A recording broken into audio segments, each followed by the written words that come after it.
Opening Day 2011 is only 2 weeks away for the Houston Astros. Today they take on the Florida Marlins in Jupiter, Florida. Spring training baseball is next on Fox Sports Houston.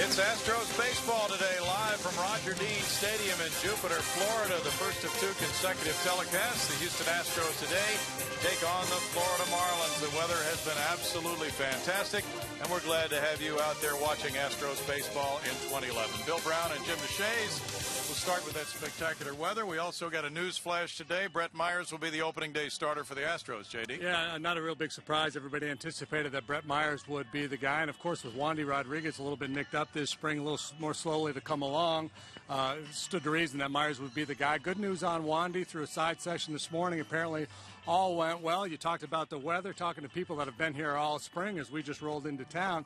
They said it's the best it's ever been. So all systems go for the Astros. Great weather, getting a lot of good work done. Of course, the one big chink in the armor all spring, the injury to Jason Castro. Yeah, that's going to hurt. But the Astros are doing their best to see what they have, and we'll take a look at that situation today. We also have 2 weeks until the opener as the Astros go with Jay Happ today against Ricky Nolasco of the Marlins. 3 weeks from today, it's the Marlins for the Houston home opener. And we'll be back to see this preview in just a moment. Here in Jupiter, Florida, Roger Dean Stadium, where the Astros and Marlins play today. The Marlins share this facility with the St. Louis Cardinals, and tomorrow it'll be the Cardinals in Kissimmee playing the Astros. We'll be back on the air with that game as well. At noon tomorrow, hope you can join us for it. As you see, your Astros coming up to the 2-week mark from opening day, as we mentioned, as of today. And the Astros open on the road at Philadelphia and at Cincinnati. 3 weeks from today, they're at home against the Florida Marlins. These two teams have played a lot of good games against each other down through the years.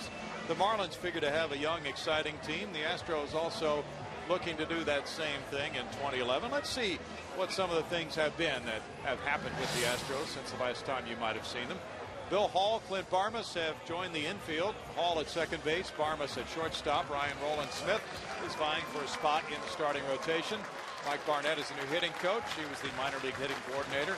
And the new AAA affiliate will be the Oklahoma City Red Hawks. Hey, and a brand new shiny Diamond Vision screen at the ballpark, too. Yes. That's going to be fun to look at. Bet it will be. Now let's take a look at the Astros lineup for today. Michael Bourne returns after missing a few games. He's had the flu. He's in center field. It's Clint Barmas at shortstop. Hunter Pence is the right fielder. Brent Wallace at first base has had a very good spring. So is Chris Johnson at third. J.B. Shuck is the left fielder today with J.R. Tolles the catcher. Humberto Quintero is the DH. Anderson Hernandez is at second base. Batting ninth, and the pitcher for the Astros will be Jay Happ.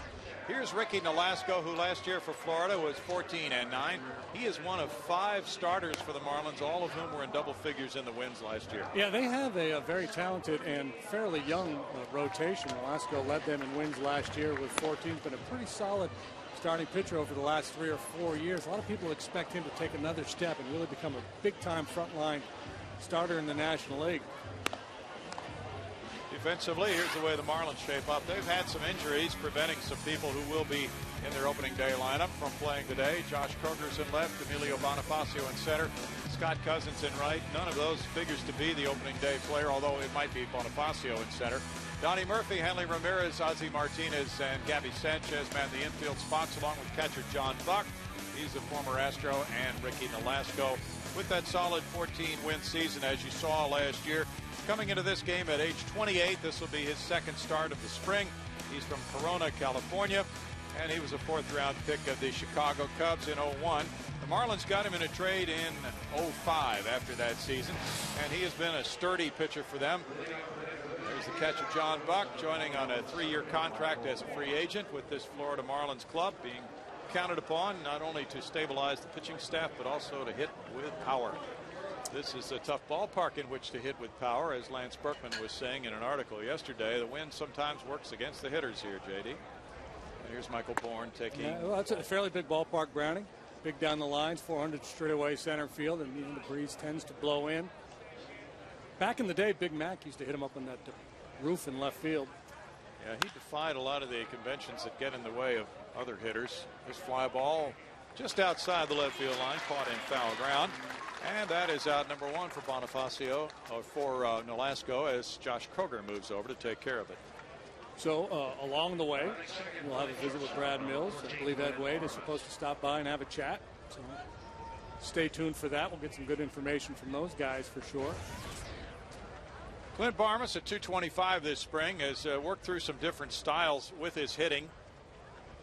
And now he's just trying to settle on something that he can take into the season that will work for him. He's 32 years old, joining the Astros in the trade over the winter for pitcher Felipe Paulino. And with the Colorado Rockies, he first came to the big leagues in '03. Clint went to Indiana State. And the big curve misses there for a ball to Clint. And he figures to be in this number 2 spot in the lineup this season. 61 homers for Clint. And the big year for him, JD, was in '09 when he hit 23. And that's what the Astros are hoping for. A little more power from the middle of the diamond. You got very little home run production from shortstop and second base last year. So Ed Wade, in an attempt to address that, has acquired Barmes and Billy Hall. They're not in the lineup here today, but both those guys have a track record of being able to hit the ball out of the ballpark. They're not big-time sluggers, but certainly bring a little more pop than what the Astros featured last year. Clint has played just about as much second base as he has at shortstop, but he's very happy to be back at the shortstop position. Troy Tulowitzki took that over in Colorado. Liner up the middle, and that is a nice place for a landing zone for a one-out single for Clint Barmes.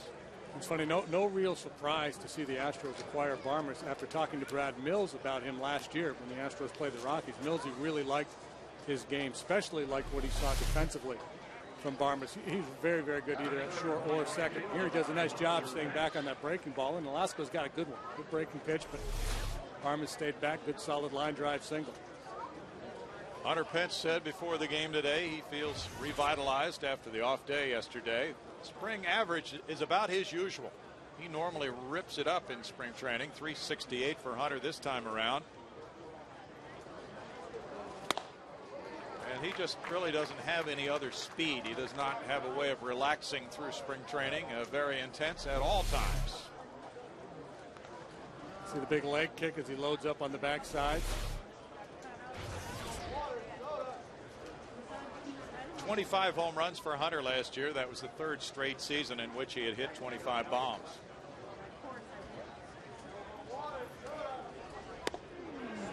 He looks at that one, and that's a strike for Nolasco. The Marlins typically have had good pitching throughout the years, and they would seem to be pretty well stocked again this year, JD. Yeah, the big horse Josh Johnson leading the way. He was the ERA leader in the National League, and he pitched 6 good innings yesterday for them. They had lost 9 in a row until winning yesterday over St. Louis.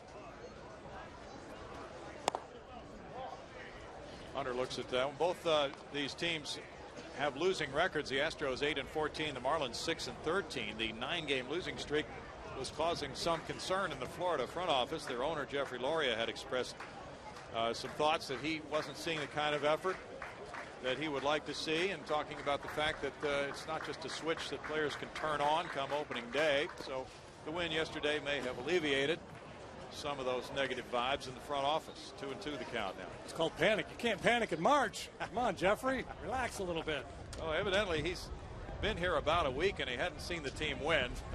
You know, everything he was seeing, and it's pointed out too by people who have watched the Marlins all spring. It's not so much the record as the fact that they just really had not been playing well. They brought Perry Hill back in to be the infield coach, and he had been with the Marlins before and got great results. So they're hoping defensively to be much improved to support their pitchers. Well, you know, you got to figure just about everybody is seeding the National League East to the Philadelphia Phillies because of their pitching. So if you're going to compete with them, you're going to have to pitch awfully well. And the Marlins, you know, their rotation does not stack up to the Phillies. Nobody's does, but they've got a chance to be very good. Javier Vasquez, Chris Volstead, the big guy in there, Anibal Sanchez.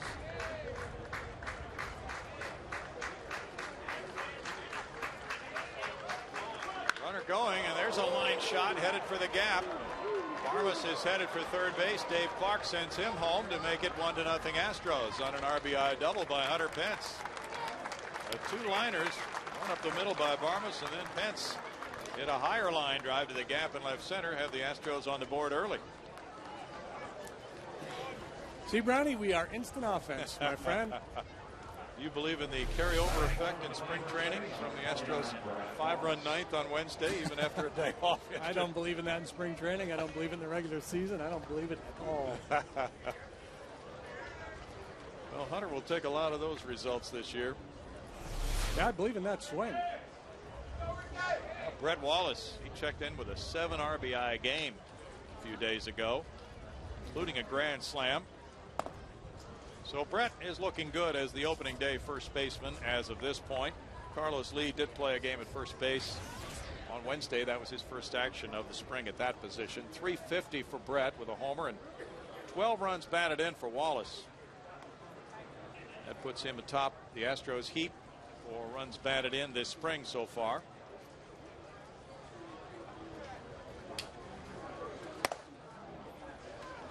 And it's 2 balls, no strikes. And as you know, every manager wants to make sure he's covered in the spring at all positions. So you may see Carlos play a little bit more at first base between now and opening day, just to make sure that if Brett Wallace does need a day off here and there, Carlos might move over and feel comfortable there at first base.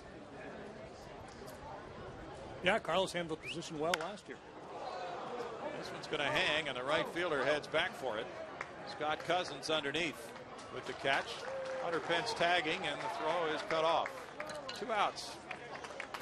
It was either smart or fortuitous that Carlos Lee got the start at first base the other day, the day after Brett Wallace had that 7 RBI game. Because if Wally had gone 0 for 4 with 3 punch outs and Lee was playing first base the next day, everybody would have been, uh-oh, Wallace has lost his job.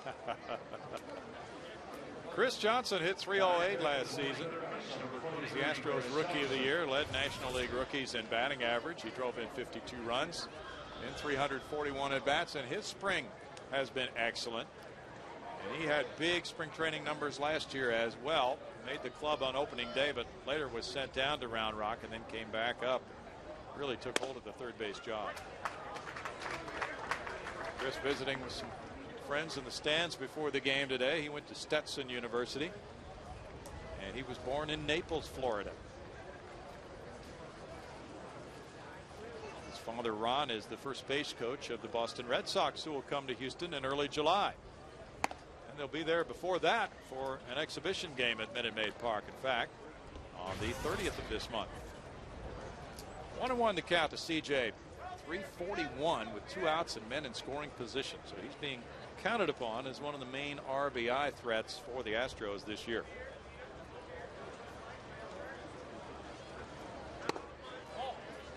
Well, when you if you are inclined to read a lot of the websites with the number crunchers, do all the sabermetric work, they do not expect much from the Astros lineup this year. And you can understand why, given what happened last year. But if that's going to change, it's going to be CJ. It's going to be a big year from Brett Wallace.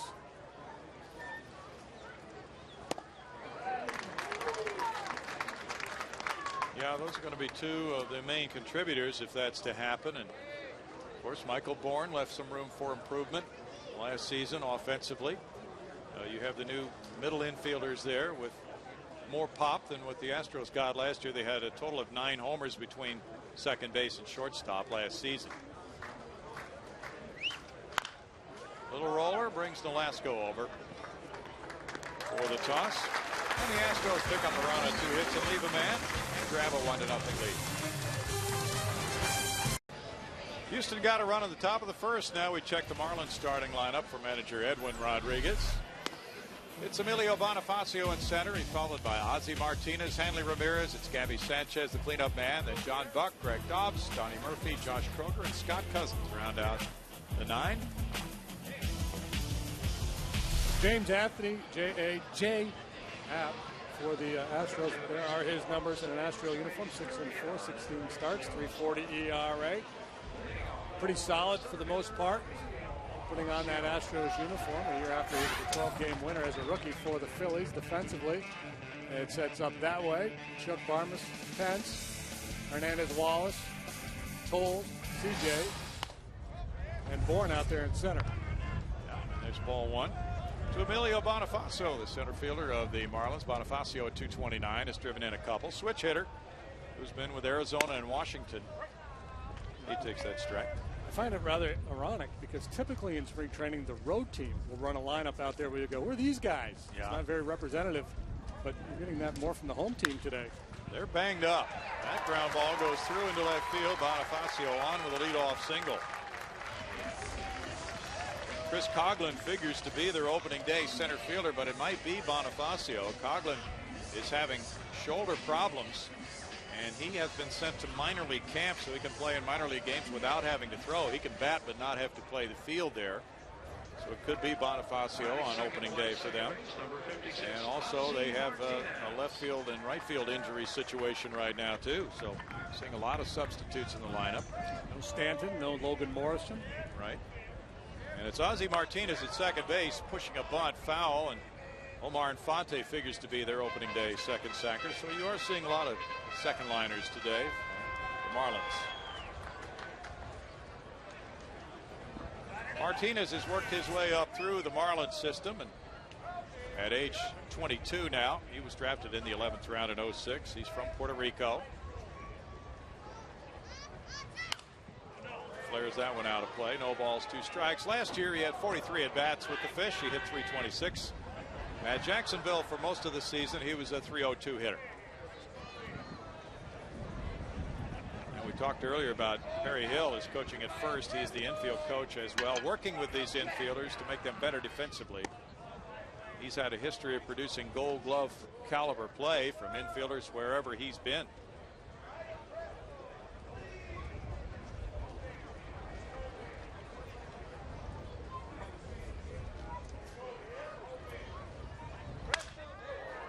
Broken bat liner goes to shallow left, and J.B. Shuck gets over.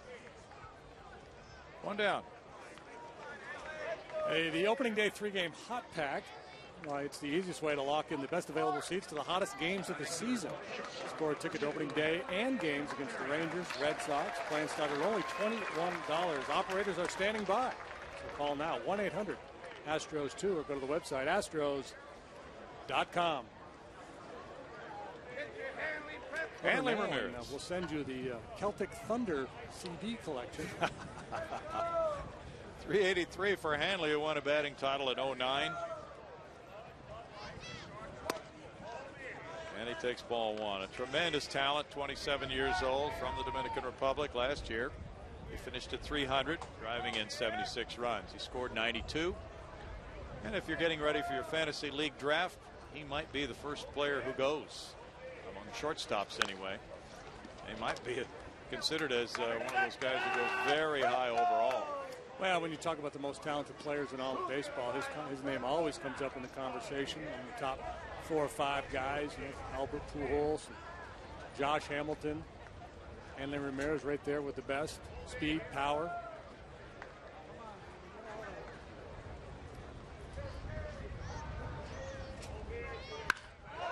Charges that one to center. Michael Bourne with a long run. And he runs it down on the warning track. The win very helpful today, and that's out number 2 for pitchers anyway. Big center field, a little win, and Michael Bourne. That's a pretty good combination for a pitcher. Go ahead, hit it out there, and I'll let Michael track it down.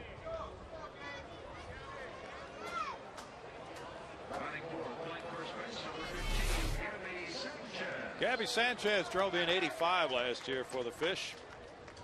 So he takes over at first base now by virtue of that first full major league season.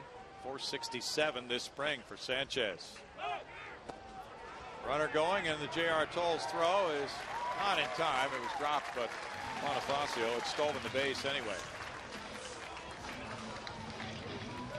Bonifacio, not the hitter that Coughlin is, the guy who's expected to be their center fielder, but he does bring some speed. Into the lineup for the Marlins. Tough pitch to handle for JR there. Off-speed breaking pitch.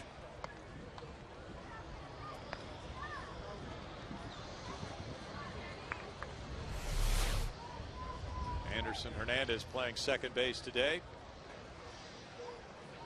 John Buck's on deck. Pitch was ball one to Gabby Sanchez. He was a catcher at the University of Miami. And it's 2 balls, no strikes. Gorgeous day here in Florida, and there have been many of those this spring. A couple mornings with rain, but they really have not prevented any of the games from being played.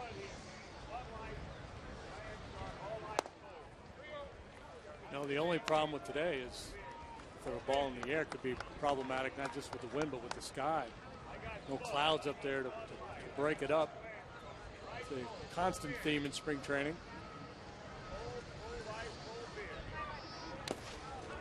That one in the dirt for ball 4, since J.R. Tolles down to his knees. Runners at first and second now for John Buck. Buck traded by the Astros in that big 0-4 3-team deal, which brought Carlos Beltran to Houston. And John moved along to Kansas City and then Toronto. But now as he comes back to the National League, he's hit .219 for the spring with a homer and 4 runs batted in for John. John now 30 years old. The Astros drafted him in '98 in the 7th round. He's from Kemmerer, Wyoming. Don't find many guys out of Wyoming in the big leagues. There's just not that many people in Wyoming to begin with. As a percentage, they probably do okay. Yeah. He signed a 3-year deal for $18 million after hitting 20 home runs with the Blue Jays last year. 2-0. The Marlins will be moving into a new stadium next year, so they'll have some additional revenues coming up on down the line. They'll play this one final season at Sun Life Stadium. I think just to honor that ballpark, they should change the name of it every month of the season. It seems that they have been doing that. Usually change it every year, but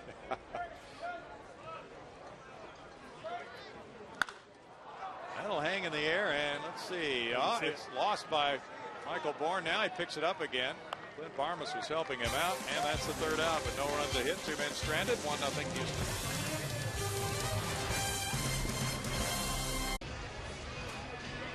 1-0. The Astros lead it. They got a 1-out single from Clint Barmas, and he rode home on an RBI double by Hunter Pence in the 1st inning. Bill Brown and Jim DeShays with you again this year, and really enjoying the spring. JD, we have the telecast coming up tomorrow.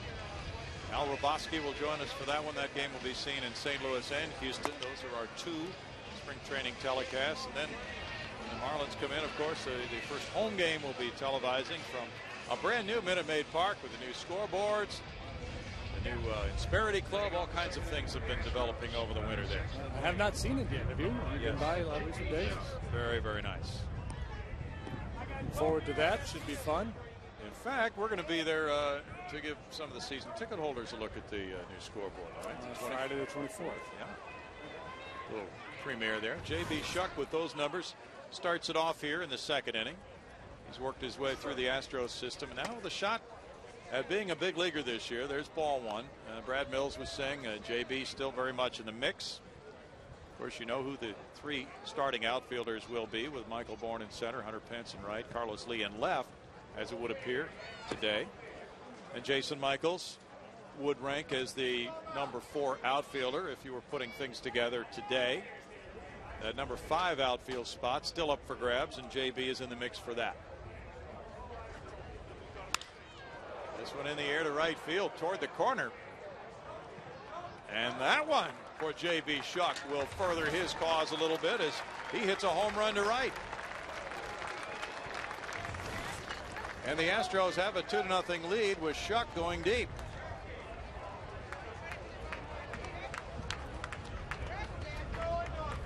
I'm sure when he came up there to bat, all the Marlin fans were like, who's this guy, number 95, Shuck? We've never heard of him.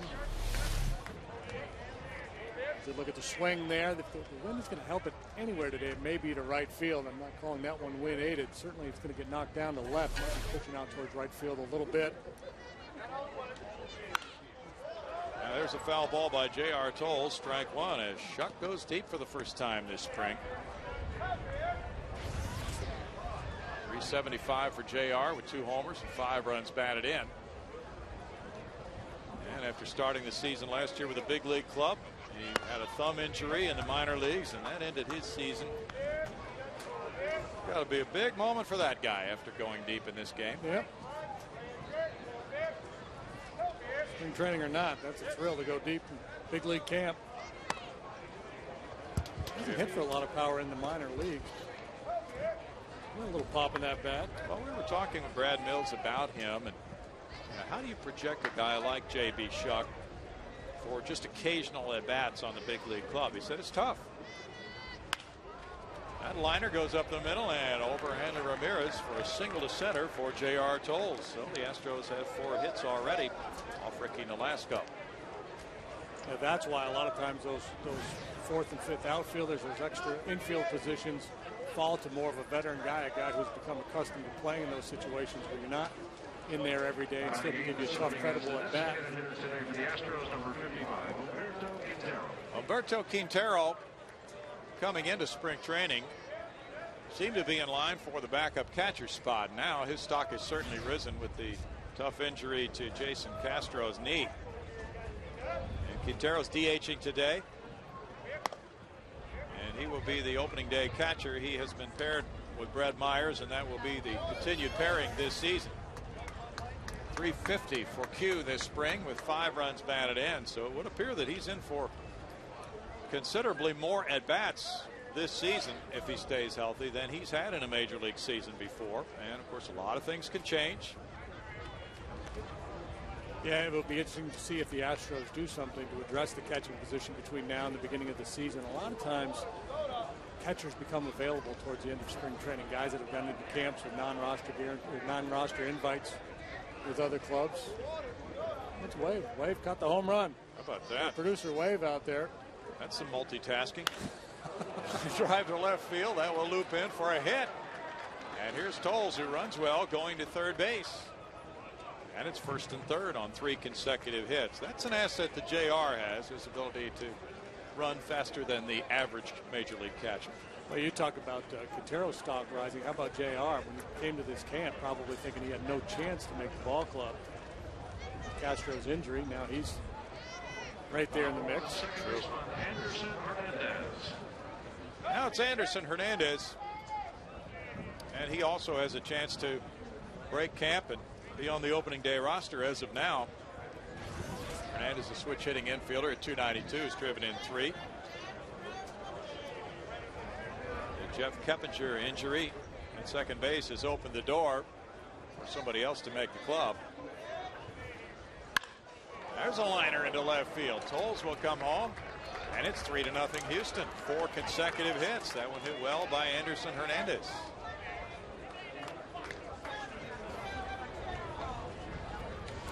Alaska just elevating the ball a little bit in this inning, paying a price for it.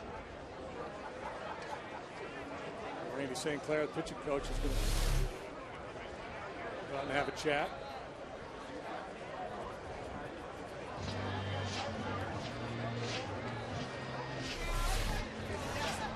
Things can get pretty interesting here in the final few days of spring training. 30 pitches so far for Nolasco, 18 have been strikes. And, you know, people put names down on paper. They figure they've got the club pretty well pegged sometimes when spring training begins. And a lot of things can evolve during that roughly month-long period of games to change.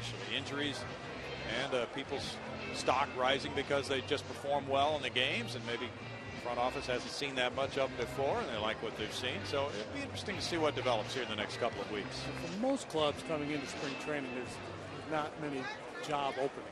Maybe a spot or 2 in the bullpen, these extra positions in the outfield, things of that nature. So for a lot of guys, it's sure you're trying to make the ball club, but a lot of it is just trying to put your best foot forward. So when somebody, when there's a need in the regular season, you're the guy. Exactly. Mike Bourne's been working on his bunting this spring. Foul that one off. That's a misperception, I think, that some fans have, that spring training is kind of this open tryout. Whoever has the best spring training is going to make the club. Well, in reality, with most clubs, there's only a couple of spots available. And a lot of it is determined by contract status, who has options, who can be sent out.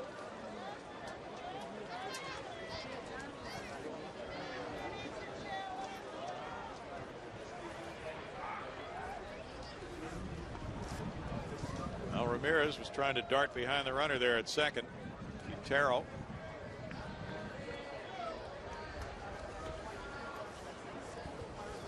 Barmas on deck as the Astros bat in the second inning, leading 3-0. Showing bunt again, and the throw from Buck is a good one, but Quintero did not have to slide as he got back in. Oh, Q knows all about catchers taking shots at base runners. His favorite pastime. Yes, he does. He must go out in the winter and just try to pick people off. He should go north and throw snowballs at people when he gets bored. One thing's for certain, when the Astros open up in Philadelphia, the Phillies will have been warned by the pickoffs that he had in that city last year. Popped up back into the crowd.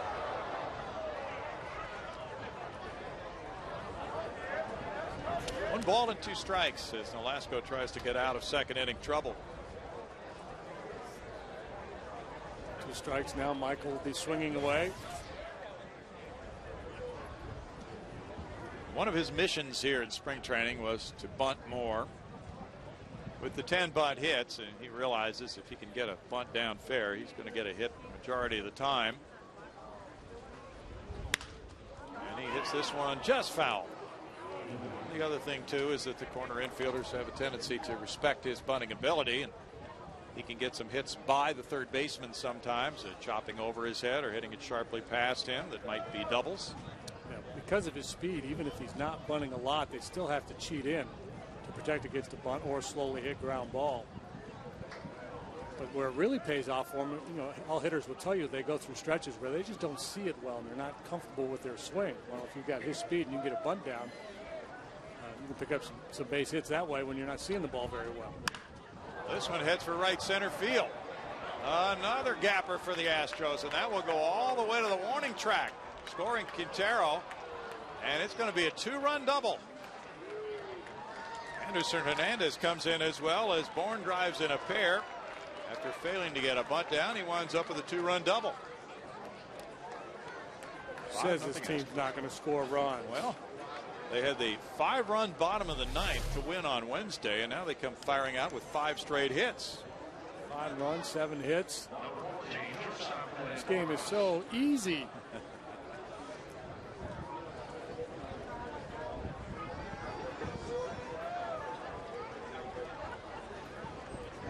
J.B. Shuck opened the inning with a homer and then singles by Tolles, Quintero, Hernandez. Now a double by Bourne, driving in a pair, and it's Clint Barmas. He singled to center in the first. Now flash forward 2 weeks to opening day in Philadelphia, and it's going to be 41 degrees with Roy Halladay on the mound. That's a hang with him for the hitters right there. You know it. Probably Halladay, Lee, and Oswalt. That's what the speculation has been for the Phillies in the first 3 games. 1 ball and 1 strike. That is a tough start for a hitter, especially if the weather is, as you suggested, very chilly. Yeah, that could be a mojo killer. If you come out of Florida feeling good about your swing, and you go up against that kind of pitching in cold weather, that kind of pitching in any weather. Off the mask of John Buck, it kicks up into the seats. 1 ball, 2 strikes. The Eastern Division, as you mentioned, figures to be a very stern test. Teams like the Marlins, good teams, may be left by the wayside with the caliber of competition they will be facing this year. Phillies aren't without their problems, though. Utley's knee continues to be an issue. Brad Lidge's arm has not been sound.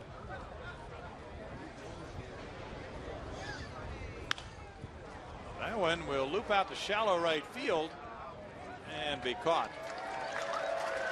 Well, for the first time, Marlins registering out here in the second inning. Bourne hanging on at second. Yeah, the Braves under new management. Eddie Gonzalez coming in to take over for Bobby Cox. Looked good to many.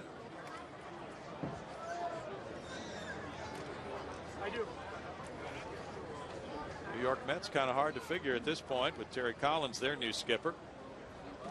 They released second baseman Luis Castillo today and ate some money on that. $6 million. Hunter Pence takes a strike. He ripped an RBI double to left center in the first inning.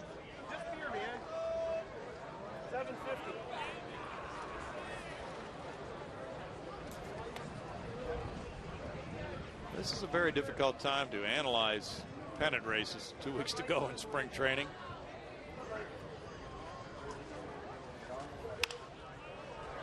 Foul back.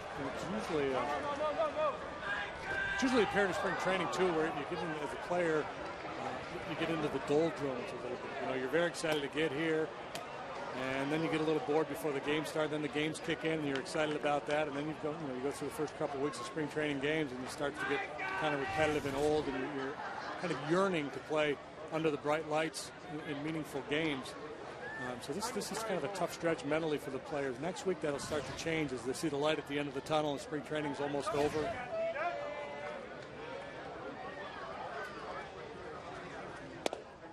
Pence takes that one.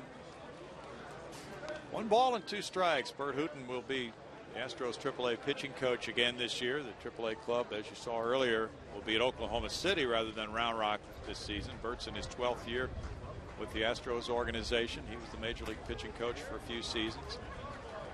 He said back when he was pitching, they used to try to get about 32 innings in for the starting pitchers by the end of spring training, but it's changed now. He said when we went out the first time in spring training, we tried to go 3 innings. Now it's usually 2, JD. Yeah. You know, and back in the day, it was more about innings and not so much about pitches. Now they monitor the pitch count.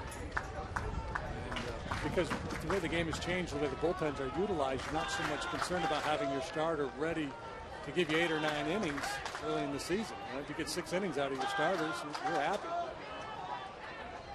Yes, sir. 2 balls, 2 strikes. Brett Myers started on opening day for the Phillies for 3 consecutive years. So when he gets the assignment for the Astros at Philadelphia, that will not be a new one for him. Brad Mills was asked about the pitch count target for Brett. He said, well, he'll be close to throwing 100 pitches in a game this spring before that start. That's a strikeout of Pence. 2 outs now for Nolasco after giving up 5 straight hits. He has the next 2. Here's how the inning has gone with J.B. Shuck hitting one out to open it. J.B., then J.R. got a knock. Then H.Q. got a knock. Anderson Hernandez. A.H. chipped in. Nolasco again. One of those pitches up in the happy zone. Ringing double by Michael Bourne. Whoa. 5 runs on 7 hits. Now Brett Wallace. Ball 1 to Brett. On the Astros website, there's a clip with Brett and Hunter Pence talking about opening day and how since they were both very, very young, they've just visualized being opening day starters. Hunter's done it. Brett would love to do it this year. About what an exciting time that is. 1 ball and 1 strike. Yeah, and it never gets old.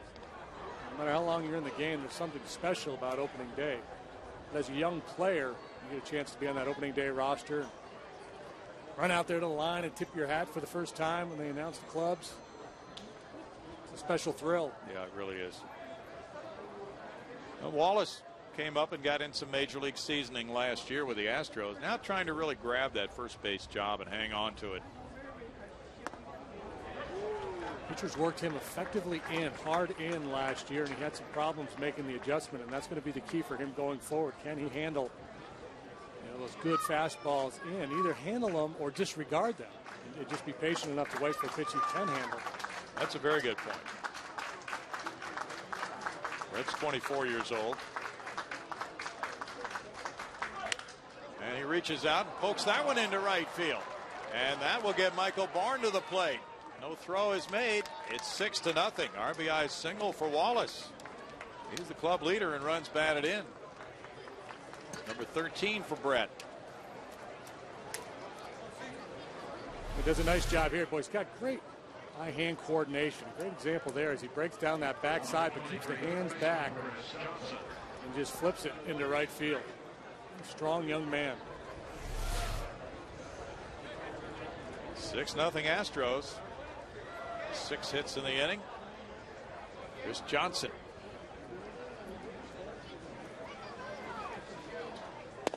This is great because if this lead holds up, we'll be able to stop for ice cream on the ride home. We were talking about that on the way down. That's a long-standing tradition on road games. Where is it? HOU Junction that we stopped? Yeah, I think either HOU Junction or Fort Drum.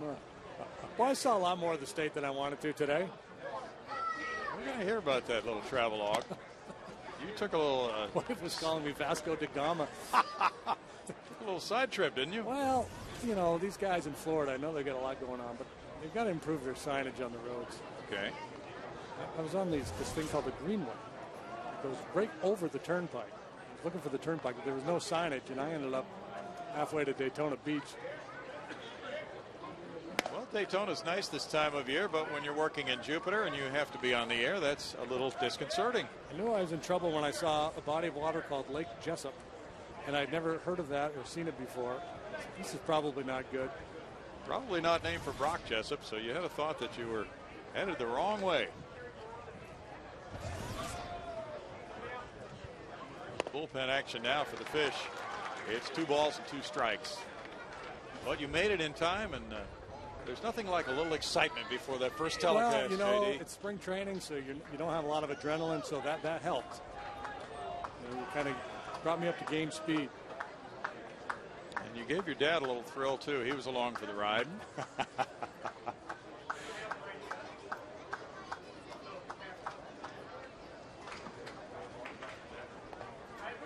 Yeah, I was trying to find him down there in the stands, but do you know how hard it is to single out an old guy in a floppy hat and a Hawaiian shirt in a spring training crowd? Yeah. I mean, you talk about a demographic. It's all that's you've hit the key demographic for these games. You really have. There he is. No.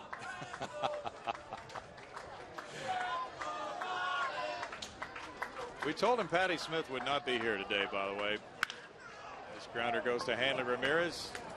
And the Astros fire out with a big second inning. They get it started with J.B. Shuck's home run on the way to a very nice frame and a 6-0 lead after the 5-run second. It's Friday, and the Astros are eating fish. How appropriate.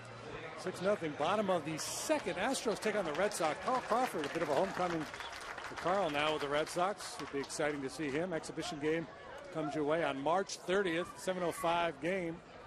And then it'll be off to Philadelphia for the Astros. So 1-877-9-ASTROS would be the phone number to purchase your tickets for that exhibition game or any other upcoming games. Astros.com is the website.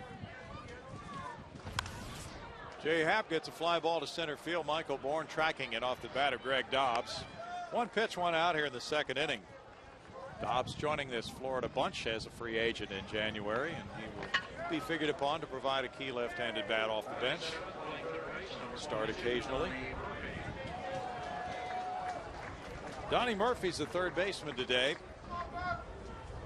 He does not figure to be the third baseman on opening day, but nonetheless getting this opportunity to play. They like Matt Dominguez, the rookie right now at that position. Very good glove man.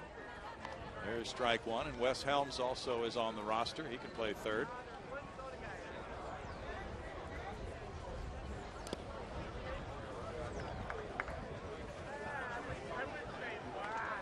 Jay Happ figures to be in that spot for the Astros of being able to provide a lot of victories this year if he gets the run support. Good pitcher. Backhanded by Johnson. And there's a stretch by Wallace on out number 2. Yeah, you know, we talked about the Astros and their struggles offensively this year and some of the dire predictions folks have about this lineup for 2011. And we're going to have to wait and just watch this team play. But it seems to me that the starting rotation could be the real key to all this, because there's a chance for this to be a very good starting staff. Second half of last year, the Astros pitched very well. And that was even after the Oswald deal. Happ was good. Bud stepped his game up. Wandy was lights out in the second half. And Myers was rock steady all year long. So there's a chance that this rotation could sneak up on a lot of people. Josh Kroger at 156 has driven in one. Jay Happ has a major league record of 19-9 for his career with a 3.27 ERA. Last year he was 6-4. He was hurt early in this season. Then the Astros got him in the trade. You know, a lot of people have likened him to you and your pitching style, especially with the fact that he's left-handed. Kind of a similar build. He's hard to pick up for the hitters. The ball jumps on them. Good changeup. Would you go along with that? Yeah, I see some similarities. Hides the ball well. Look at a lot of fly ball outs. Been working on a little bit of a cutter. The other day he had a session with Brad Arnsberg. He was working on glove side command, trying to hit that spot with his fastball down and away to the left-handed hitter.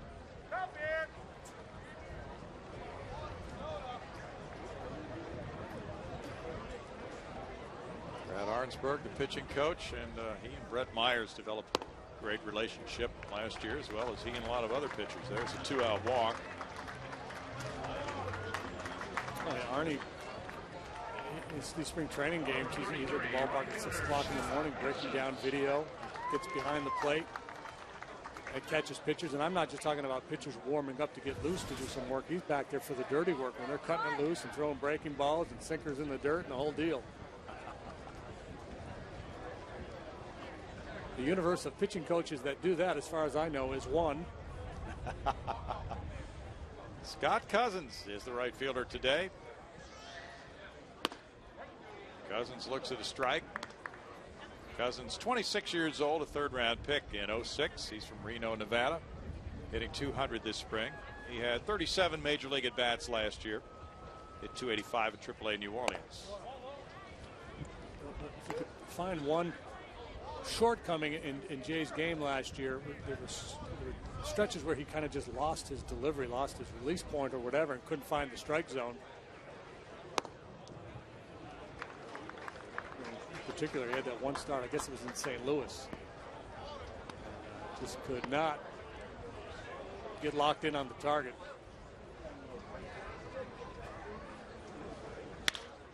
This bouncer is trickling through into right field. Josh Kroger to second base on the bouncing single by Scott Cousins, hit number 2 for the Marlins.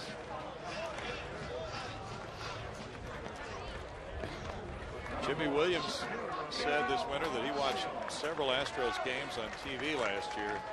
He is a big Jay Happ fan. He said, I think this guy could be a very big winner in the big leagues. Just likes his composure, his stuff, the way he uses it. He's smart. Mm-hmm. That Northwestern education is well served on the mound. Bonifacio fouls it, strike one.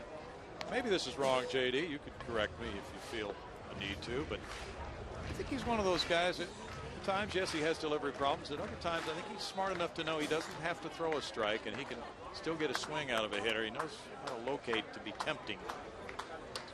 Yeah, I would agree with that. Down to the short. Barmas gets in between on the hops, but makes the play easily for the fourth play. No runs, a hit, 2 men stranded. The Astros lead it, and Brad Mills joins us in just a moment. Astros skipper Brad Mills with us, 6-0 Houston. He enjoyed the 5-run Houston second inning. We'll try to keep you just as busy describing the talents of the hitters here in the third, Millsy. I hope so. we can go back, but as long as Shucky starts this inning as well as he did last inning, we'll be okay. We were kind of wondering about the effect of the wind. He hit his ball down to the right field corner. What's the wind doing to a ball that is hit where his went? Well, the ballpark's pretty deep. You get out near center field, and especially where that wind is pretty deep. But you hit the ball down the line, it's going to go ahead and go. And he hit that really nice. Tell us about what you've seen from him this spring. Well, he's been really aggressive at the plate, and he squared a lot of balls up. I think, of course, that's obvious with the home run he hit. But all spring, he's been putting the bat on the ball. And, he runs well. He's done a good job in left field for us. And I talked to him earlier today, and after Borney comes out, we're thinking about putting him in center a little bit today. So that'll be nice to take a look at him out there. This has been one thing that you probably have really enjoyed, taking a long look into the future of this organization with players like J.B. Shuck this spring. Well, yes, you know, not just J.B. Shuck, but J.D. Martinez was here as well. You know, and a lot of guys. Kobe Clemens was here, and he did a good job for us. A lot of those young guys really, they were very impressive. Just how they played the game. You know, everything doesn't come through in batting average and wins and losses and so forth now. But, you know, you're able to see how these guys are going to be able to progress, and it was good to get their feet work at the major league level. Can you keep them all straight? You got JBs and TJs and JDs. This is unbelievable. No, I can't. You know what? We got guys, JD, and I said Shucky because I have no idea what. which pair of initials to throw out there. Where are we in the alphabet? I know. Well, you had 63 guys when you opened spring training. That's a big load, but you've had to have a lot of split squad games to give everybody the repetitions they need. How's that worked out? You know, I think it's worked out really well. You know, people start looking that it's really tough on a ball club, and it is. And the reason it's tough on a ball club simply is because you have so many games, number one, but you have to plan for those split squads, whether it's before or after you play them.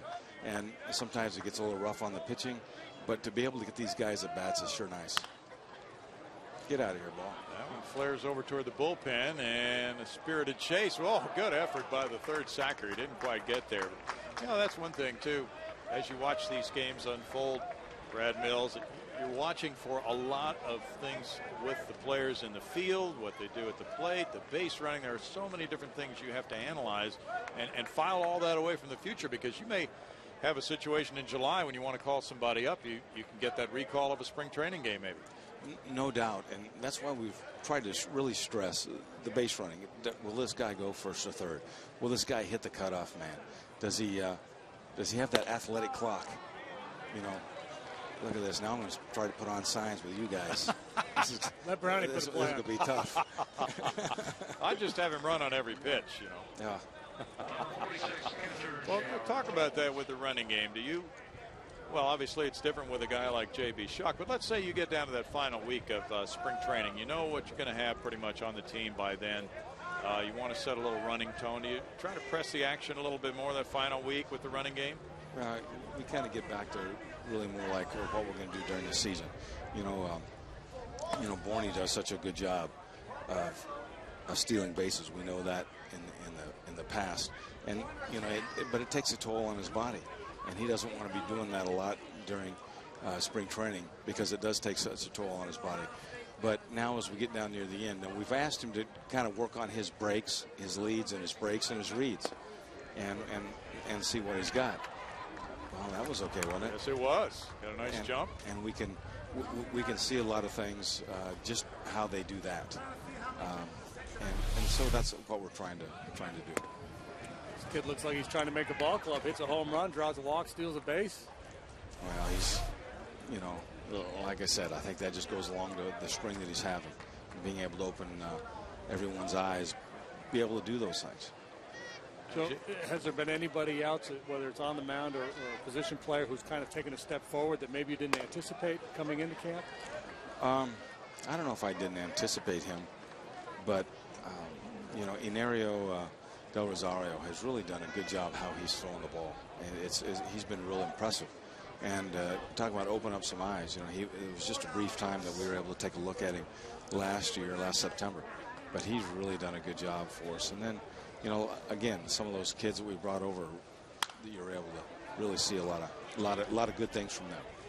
And we think we're going to see Del Rosario later on today with an ERA of 0. So absolutely, we can see what you're saying with him. And along that same line, Wilton Lopez hasn't given up a hit or a walk this spring. Well, he just continues where he left off, and it's so nice to see a guy with the ability he has come to camp and really prepare and get himself ready for the season. Lopez hasn't walked a guy in 2 years. He just doesn't walk people. Well, JD, you know how that is with you know, being a reliever. If you're able to throw strikes and get the ball to the plate and make the other team beat you, how big that is. Yeah, boy, he was a lot of fun last year. Yeah, he was really nails. Toles grounds out, but he had a nice hit and scored a run his first time up. Now Quintero. So these two guys with the major league experience have come in now and would seem to be in for expanded roles, as we'll get a pitching change here for the Marlins with Nolasco coming out without Castro. How big a loss did you feel that was when Jason Castro went out, Brad? Well, you know, a kid with the ability that Jason has, it's pretty special. You know, we know he's going to hit somewhere down the road. The way he handled pitchers was pretty special. The way he throws is real special.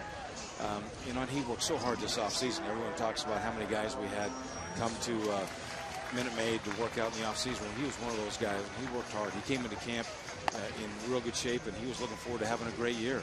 But now he's just going to go home, and I'm sure he's going to work just as hard and be ready to have a great year next year.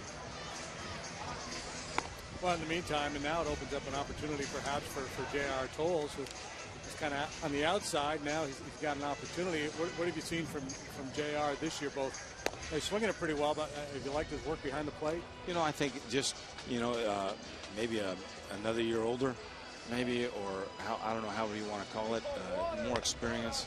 But he's doing a real good job back there. He swung the bat extremely well last spring, and he's continuing to do that so far this spring. So well, hopefully he'll continue to play the way he's capable of. That's for sure.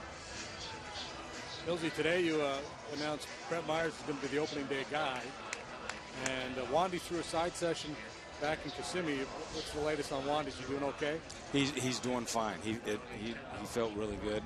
I was talking to Arnie when he got here today. And he looks like he's going to throw a light side again on Sunday and then start for us on Tuesday. Do you feel like you've got time to get him stretched out to take his turn first time through? Yeah, there's no doubt. And you know what? He's if you talk about stretched out, he's stretched out now compared to last year. So he's been able to get some innings and some ups and downs out of his system a little bit. So we're happy about that. Quintero, the batter, against the new pitcher, Frank Mata. And Q takes ball one. He singled and scored earlier. Q had more at-bats last season than he's ever had in his career. Can you ramp up even more work for him this year now?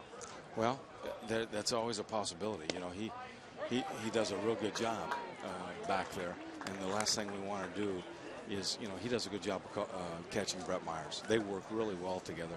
And the last thing we want to do is catch him so much that it takes away what he does so well with a guy like Brett and some of the other guys. So that's always that's going to be in the mix as well. One ball and 2 strikes. This guy's got a pretty good breaking ball. Yes, he does. So that ERA of 0 for the spring. The bullpen situation, how does that look for your club, Millsy? Well, you know, we talked about Lopez and Mark Melanson is throwing the ball well. Of course, Brandon Lyon continues to pitch and be the professional that he is. There's some spots there in the middle that we're looking at and going from there. And we'll look and see what happens. You thought he had time. Didn't get it, but he got the call anyway. Yeah. But he's still taking umbrage. He didn't. I don't care if it was a ball or not. I want a tie. Yeah, he's not for sure what he has to do. I think, you know, with 2 strikes, you want to make sure you get it. Yeah.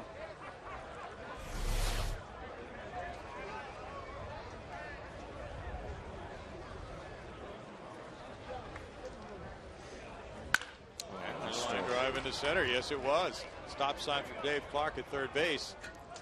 On another well-hit ball by Q, and he's 2 for 2 in this game. Well, this probably is the best start you've had to a game this spring, isn't it?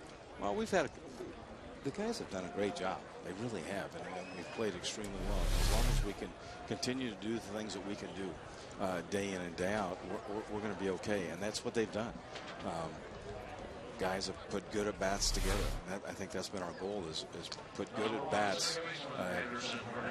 Just keep backing them up time after time after time, getting a solid 2, 3, 4 good at-bats a game. And that's how you get ready for the season, and that's how you get ready and get better as a hitter as well. Anderson Hernandez drove in a run with a single to left, first time up. Millsy, 13 pitchers when you break, is that the plan? Right now it is, yes. And how you set for lefties in the bullpen? Where are you at with that? Well, I think we're looking at a few guys. You know, Irk Fitz is up for the minor leagues, and we're kind of looking at him a little bit. We're looking at Fernando Abad. We're kind of looking at them and looking at him, and we'll see how we're going to wind up with these guys. This last week and after the split squad we have on Sunday, we're going to be able to get a lot of guys work in the next 3 or 4 days. It's really going to tell a big story. Perfect world, you have 2 lefties out there, or in a perfect world, yeah, that's exactly right. People talk about, would you rather have a good right-hander or just have a left-hander? But I tell you what, it's sure nice having those 2 lefties down there to get that out in the 6th or 7th inning. You know how big that is, and then maybe you need another big out, in maybe the 8th inning before you get to your closer. And to that end, I've noticed Wesley Wright's been working on dropping down a little bit, thinking about maybe becoming kind of a lefty specialist. He threw the ball so well doing that his last outing, and we're really looking forward to seeing him again today and do that same thing. He's really bought into that, and it's kind of exciting for him, for the organization, to see what he could do. Those left-handers, boy, if you can throw a curveball from down there and have command of that sink down there, you can have a real good career. Trevor Miller's lasted a long time with that program. Yes, he has. Otto's going to the shortstop, Ramirez, and a run scores. 7-0 as they get only out number 2 at second base. Let's go, Shuggy. How about Jeff Fulcino? How's he looked to you this spring? Well, he's had a couple. He's had a couple real good outings and then a couple outings. That's it. Let's go, kid. He's had a couple real good outings, and then I guess his outing wasn't quite as good the other day when we went to the minor leagues to throw. But you know what? Those games, a lot of times you don't. It's like getting the blood going. It just the blood just doesn't get flowing. And but we'll see him again here, I think, tomorrow, and we'll go from there. So as you wind down to get towards the end of the camp, you sit down with the staff and you guys have meetings, and I guess you get in a situation where coaches are fighting for guys, or is it matter just kind of here's what I think, or do you just say, look, I got this? No. We try to get as many guys' opinions as we can and go from there and see how we're doing. Brownie and I we're happy to step in and give you our opinion. I bet you are. You guys are going to have to stand in line. We'll be right back. 7-0 Houston. 7 Florida, nothing. Bottom of the 3rd inning as the Astros try to make it a 3-game winning streak this spring training. Brad Mills has joined us. Bill Brown and Jim Shays.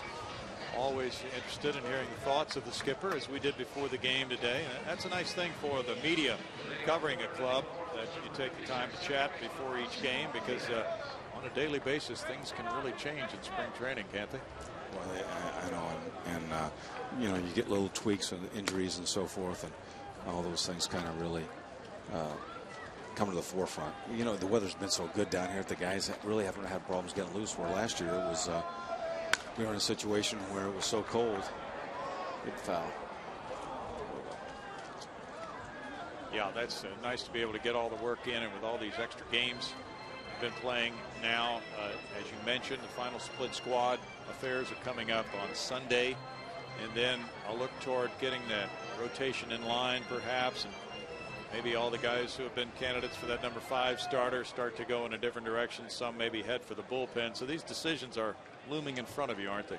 Yeah, they are, and it's coming to, it's going to happen pretty quick. And the reason is because I think we talked about it today during the press conference. We're talking with you guys that we have to make these decisions to get these guys ready for what they're going to be doing, their role, whether it's in the bullpen, whether it's in the rotation, or whatever it is. And you still have a lot of guys who figure to be on the AAA club at this point, so if it becomes necessary to send them to the AAA club to get ready for the season, that helps that manager, Tony DeFrancesco, to get ready and get his guys into place as well, doesn't it, Millsy? Yeah, it does. Their starters have to get their innings in as well, and we want these guys to perform up to their capabilities. And if we don't allow them to get their innings in and get their pitches up, then we're not doing that, whether they're going to be in AA, AAA, or wherever. And we need them to get in shape, because it's going to be pretty cool wherever they start as well. Mm-hmm. What have you seen from Jordan Lyles this spring? He's been pretty impressive. His last outing there in Sarasota against the Orioles. He came in and really went through some pretty good hitters. But he's throwing the ball extremely well. He's been everything that we had really heard, because I hadn't seen him before this spring, and even better than that. He's done a real good job. Do you see more depth in the organization going into 2011 than you did a year ago? You know, Bill, after the season was over last year, the day after the season, I went to came down here to Kissimmee for instructional week, and I was very impressed with the guys we have. Bobby Heck in the scouting department has done a real good job of getting us some really solid players, and you know what, they're really exciting. I think we're seeing guys like J.B. Shuck, and you know, we're going to see Delino DeShields, our #1 pick here in a couple innings as well today. You know, but these guys, how they go about doing some things and how they play the game. Well, that was a nice turn there. Oh yeah, I was just going to ask you about that. And we're really looking at him for the first time, but we've been hearing rave reviews about Clint Barmas all spring, Millsy. Well, his catching and throwing at shortstop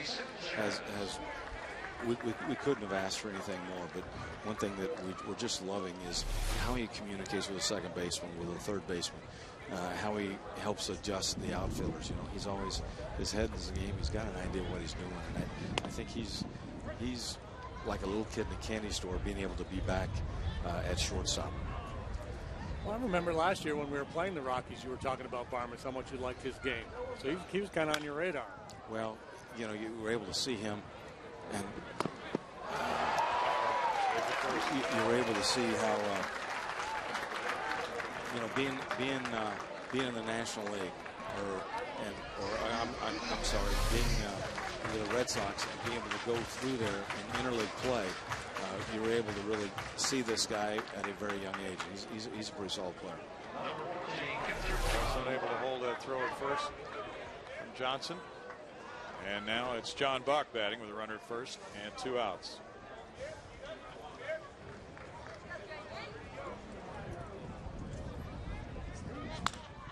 And he yanks one foul, strike one. Talking earlier about Jay Happ, Brad, before you came on, and how good he looked last year. Now with an opportunity to start the season in this camp with this club and a comfort zone, how do you see him playing into the rotation this year? Well, the thing with Jay, you know, last year, he's got real good stuff. He's a great kid, does whatever he can to get better, and how he works. But getting that consistency is one thing that we're really looking forward from him, and you know, putting this start together. Hopefully he can continue throwing the ball well like he is for another couple of innings. But the more experience and the time that he gets here, the more he settles in. I think we're going to get that consistency from him, and not being able to be a consistent major leaguer up until now. I think that's going to play a lot into it as well.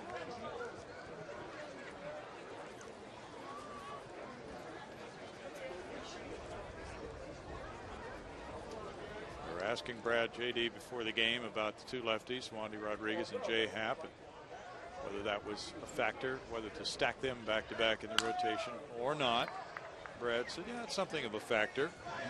But yeah, that gets a little tricky too as you near the end of spring training. One guy's a little bit behind the others, doesn't it, Brad? Yeah, it does. But you know what we finally decided and thought that they are so different. You know, one guy's kind of short, the other guy's kind of tall, and one guy comes more over the top, and the other guy is to a high 3/4 to maybe a lower 3/4 at times. So they're a different type of pitcher. So that didn't play into the decision. You know what we were going to do with that as much as it might in some other cases.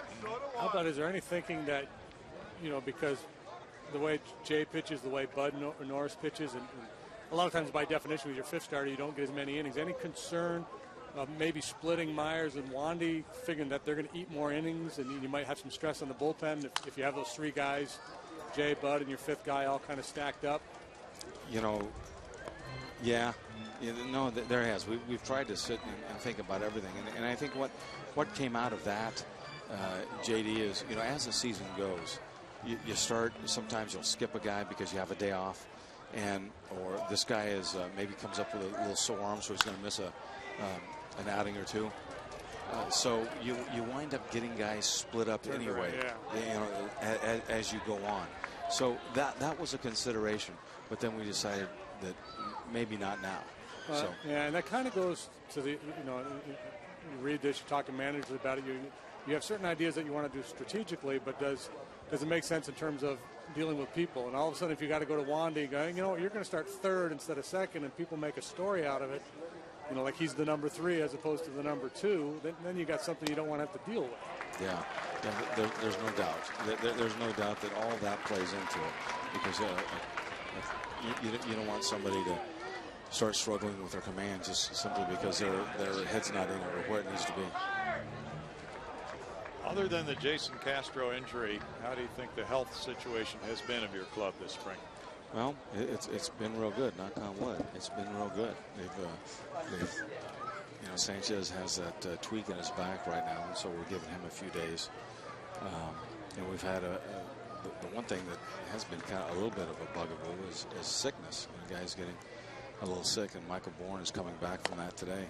And I'm going to check out and see his going. The plan for him was just to get to 3 at-bats. I didn't think he was going to get 3 at-bats in 3 innings. Greg Dobbs, the batter, as Jay Happ tries to end the 3rd inning here.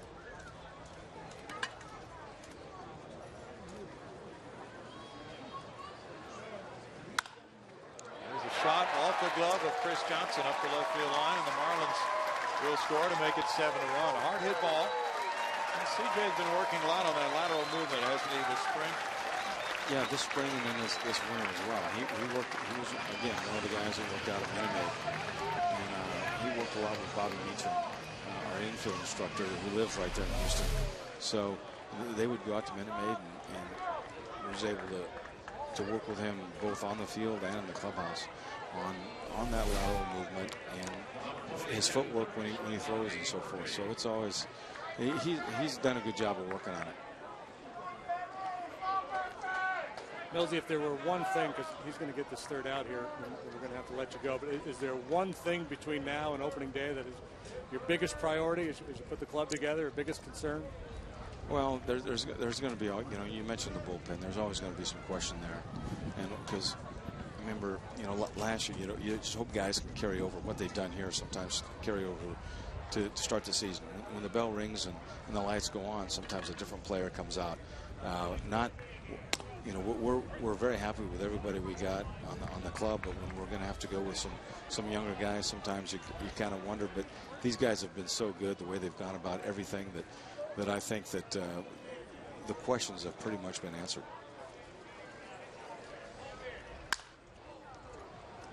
Tried to make a prediction for a 3rd out there. I guess I came up a little bit short. Well, it's 1 and 2, so we're on the right track.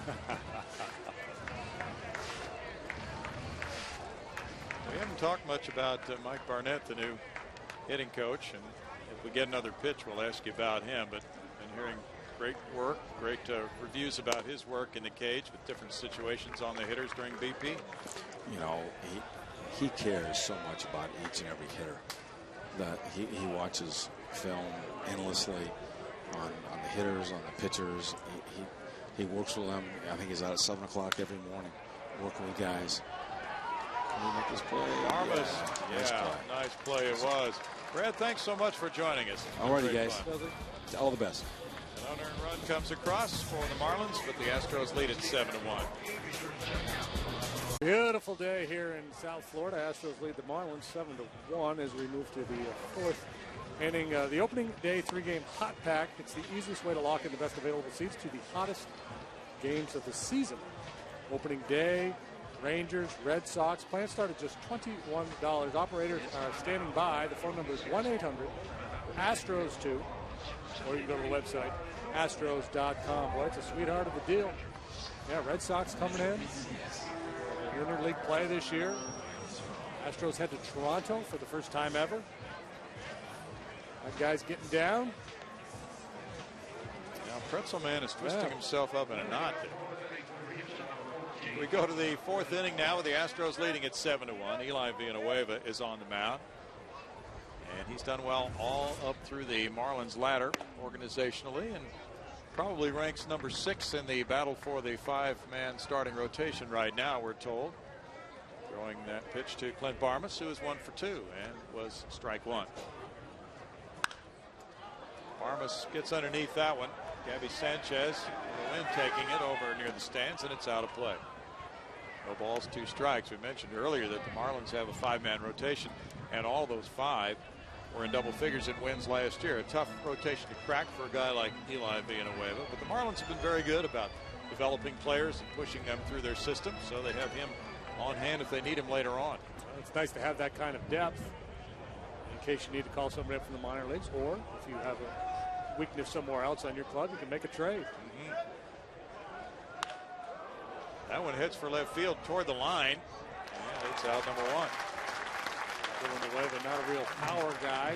That's why he's kind of snuck up on people, but he just continues to win at the minor league level. And if you're number 6, and somebody said, boy, wouldn't it be nice if somebody got hurt? You would say no, but in the back of your mind, you're going, well, that wouldn't be such a bad thing.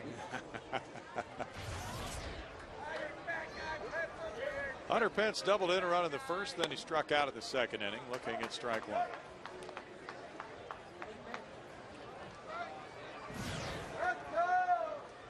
So you can pretty much pencil Hunter in for 25 home runs, right? That's the way it has been. He's been like clockwork. He'd probably like to ramp up the RBI totals more to go with those 25 homers if that's to be his ultimate fate this year.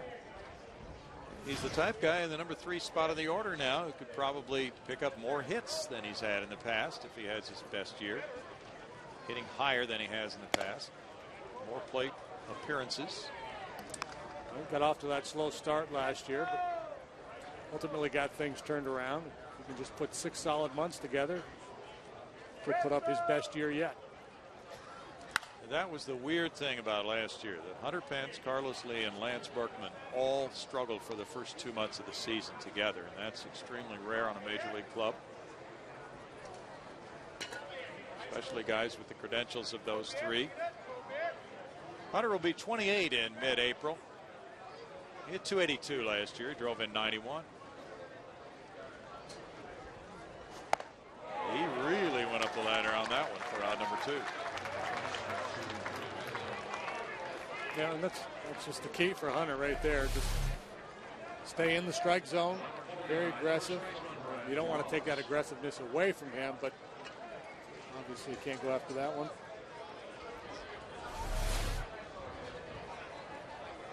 What is that you say? There's no food up there? No food up there. Okay.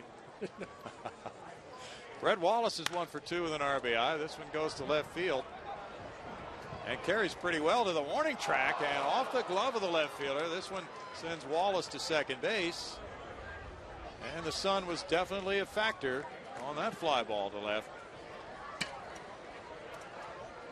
Josh Kroger trying to get sight of that one, but JD clued us in earlier on the fact this would be a tough day. Well, off the left-handed bat is slicing away from him to begin with. Then you've got the wind and that tough high sky overhead. By high sky, I mean bright with no cloud cover, no clouds to break it up. It seems redundant to call the sky high. It's generally up there. Going to give him a sun in the eyes double. Wallace is 2 for 3 today. Chris Johnson follows him. CJ 0 for 2. Good cut there as he fouls it for strike 1. Left fielder have his sunglasses on? I didn't notice. Didn't notice either. I got to believe he did. Sometimes you see the outfielders out there battle with balls in the sun, then you look and you see the glasses are up on top of the hat. Yeah. 6 doubles for Wallace this year. This would probably be one of those days to wear them all day long. Just so bright.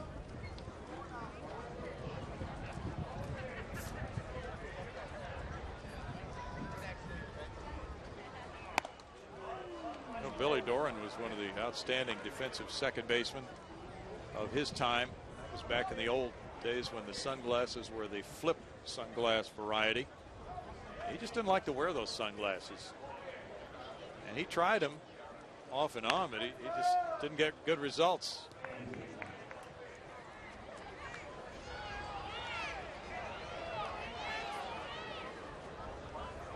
Back in the days of the contact lens wearers, attempts to have a sunglass type effect on the lenses. Some players would go with those tinted lenses like Adam Everett and some of the guys tried. Yeah, he had those red ones. Looked like he was possessed.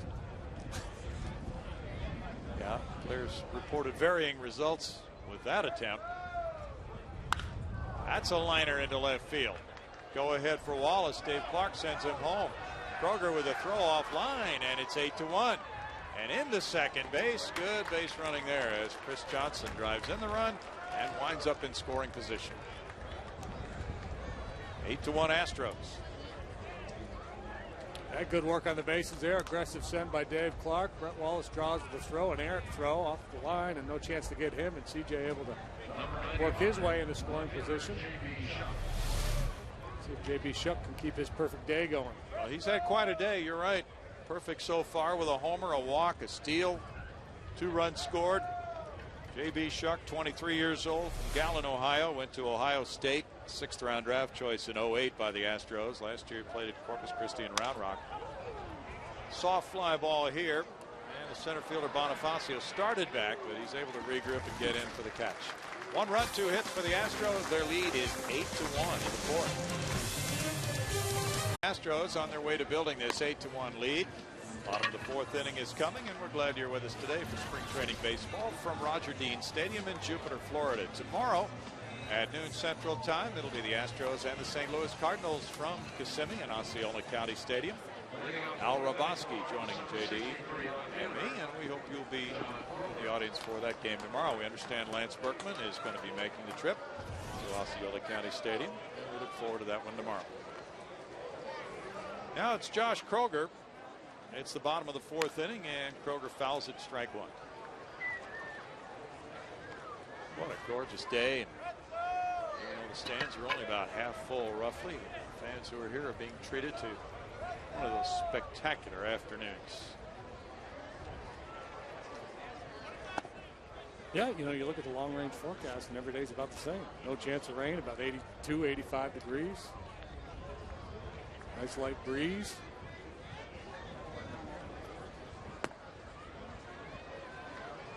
Talked about Happ working on that glove side command. And we saw him the other day. He misses wide that time with the glove side. 10 of 17 first pitch strikes today so far.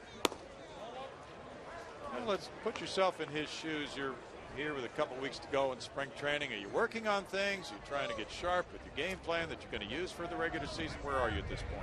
I think you're just pitching. Okay. And I think for the most part, that's what guys do. I think guys talk a lot about working on different things in spring training, and maybe early on they do, or in the wintertime. But I think for the most part, once the spring training games start, you just do what you do. If you're a pitcher, you go out and pitch, and you try to get outs. And maybe I got to make sure I work in my changeup a little bit. And I don't think there's that much tinkering that goes on. Scott Cousins singled to right field back in the 2nd inning.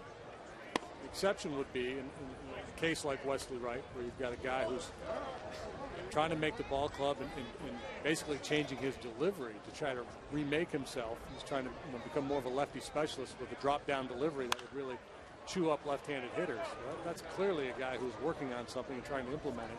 But guys who already have the team made, you get to this stage in the spring, and you're just trying to fine-tune what you do.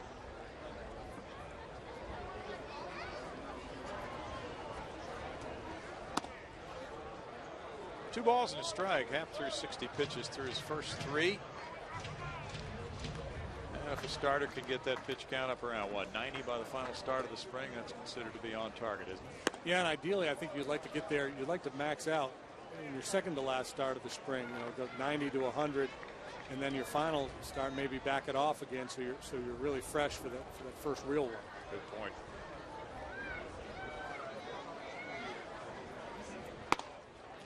That's a 1-out walk. We have some notes from Steve Grand, who's on the trip as the Astros media relations guy, who passes along a lot of details.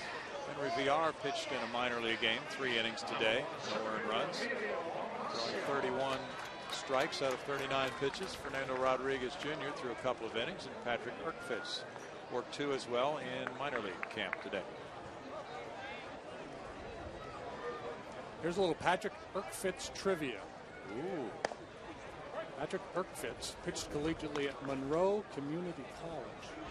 What other former Houston Astros went to that esteemed institution in Rochester, New York? I'm going to say Tim Redding. You are correct, sir. Okay. Is there somebody else?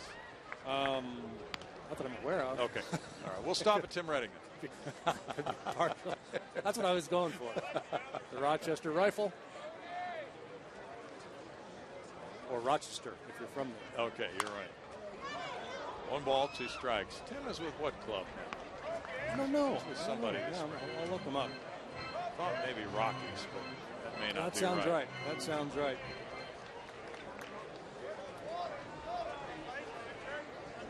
There have been a lot of injuries to these NL Central teams in spring training.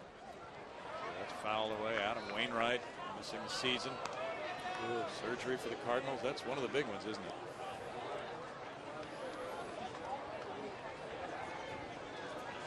We'll check in with Al Roboski and the Cardinal folks tomorrow and see how they think things have progressed with their rotation without Wainwright. Tap foul. Apparently Kyle McClellan has looked pretty good as he goes for one of those spots in the starting 5. Tim Redding on January 3rd signed a deal with the Dodgers for a minor league contract with an invite to stay. He did the Rockies some last year. Okay. Very good. Well traveled now, Tim. But hanging in there. Little looper to shallow right field. Anderson Hernandez draws a beat on it, catches up with it, 2 down. Yeah, so, Wainwright gets hurt. Obviously, that was pitching. How about this Greinke injury? Yes. I mean, if you just sign him to that deal, you could ask Ed Wade about that. How mad would you be? All right. We'll ask Ed Ed that Wade kind of a about deal, and you're counting on that kid, and he gets hurt playing basketball. Well, if you're asking me, I'd be furious, but we'll ask Ed when he gets in here. Ozzie Martinez 1 for 2. Doug Melvin, though, didn't seem too upset by the quotes from him, and said, well, it's a short term. If this had been a longer term situation, it'd be different. Well, yeah, you got to have a relationship with the player going forward. So, on one level, you're just steamed beyond belief, but then you go, okay, well, now where do we go from here? That's lifted on the infield. Hernandez over for this one as well. But Wallace will make the catch. Seemed to be a little lack of communication there. But Wallace got it, and after 4, the Astros lead it 8-1. General Manager Ed Wade joining us here with the Astros leading at 8-1, top of the 5th inning, as the Astros have fired out offensively, and after the 5-run 9th inning Wednesday, winning that one in thrilling fashion. Ed, you've had some good things to see in recent days. Yeah, we've swung the bats well the last couple of games, and actually it's been a pretty good spring for us. I know the 1-loss record, if people are paying attention to 1-loss records in spring training, doesn't look all that great, but we've gotten performances from the guys we were counting on, and we've got a level of competition going on at a number of positions that we think bodes well for us. What a difference a year makes for a guy like J.R. Tolles now, as he leads it off here and fouls that one, as he really has a chance to do a lot of catching, it would seem, for the Astros this year. How do you evaluate the situation with the Jason Castro injury? As far as a year goes, he was in somewhat a similar position a year ago coming out of spring training, figuring that JR was going to be our guy, and he struggled, and Castro came up, and now Jason's got his injury, and it's a second chance for JR to do what we think he's capable of doing, and hopefully he takes advantage of it. He runs well for a catcher. Seems to be a good offensive player. Translating that into the big league level sometimes is a real challenge for guys, but what do you see there for him offensively and defensively? Well, whatever offense we get, and we all say this, whatever offense we get is a plus, and just putting down the right fingers, the reality is that we need offensive contributions from everybody. So if indeed JR is our opening day catcher, we need him to produce offensively, but of greater importance is the fact that we've got we've got some young pitchers on this staff, and we need to make sure that we're doing everything we can to build on the success that they're capable of producing, and a large portion of that is going to come down to the ability to execute a game plan and have the pitcher stick to it, and a lot of that falls to the catcher. Absolutely. Alberto Quintero had good vibes last year as he caught Brett Myers and others. He fouls that one, and he's 2 for 2 in this game, and this would seem to be, this is his time now to catch even more this year. Q's done a great job for us. He's the prototypical backup guy, very good physical tools, and he has fallen into working with Arnie and Brad Mills on the game plan and implementing it on the field, and that's what we're asking Q to do. Will he get more playing time in this circumstance? Probably, but anytime he goes out there, you know you're going to get a good effort from him. Would you ever consider carrying 3 catchers? We've talked about it. It's tough in the National League unless at least one of them can multitask. You know, when you start talking about 12 pitchers and the fact that we pinch hit a lot in our league, you're down to 5 extra players. So if you start talking about 2 backup catchers, one of them better be able to play first base and or the outfield in order to make it happen. As a matter of fact, just before Castro got hurt, we started working JR out at first base to try to see if he could multitask and handle that responsibility. And then once Jason got hurt, it became more a case of, okay, let's try and get JR game ready and see if he can handle the primary task at hand. Mm-hmm. Do you feel better about the overall depth of the organization this year compared to a year ago? Absolutely. The first real glimpse that I got of it was in instructional league last year down in Kissimmee after the season was over. The composition of that roster really showed a lot of athleticism and ability. This year, the non-roster players we have in camp, plus the mini-camp guys that came in early, are all giving us reason for a lot of optimism about the future. Ed Wade will be back with us. It's 8-1 Houston over Florida in the middle of the 5th. 8-1 ball game. The Astros have banged out 11 hits, and they had a big 5-run second inning on their way to this 8-1 lead. Ed Wade, the Astros general manager, joining us, and you've had a chance now to look at a whole lot of people throughout the organization for weeks now this spring. 2 weeks to go until opening day. Overall, how would you say the entire focus of spring training has gone for the organization? With the exception of the misstep, literally the misstep by Jason Castro that cost us our everyday catcher for hopefully not the entire season, but probably most of the season. I think it's been a really good camp for us. We've had some decisions validated by the way that people have come in and performed with the opportunities that they've gotten here, and we've got good competition. You know, right now we've got a real big competition going for the utility infield spots. I still think there's at least one opening in our outfield that has to be addressed, and there's a lot of competition in the bullpen for us at this point in time. We've been very excited about the progress of Del Rosario, who we brought on a waiver claim from Cincinnati last year, and several other guys that are knee deep in the competition that hopefully continues all the way down to the point where we break camp. Wes Helms, the batter here, leading it off in the home 5th inning after a .220 average last season for the Marlins. And he gets underneath that one. This fly ball, tough proposition on this day. The sun, and you try to evaluate results. Yeah, Michael Bourne fought that one.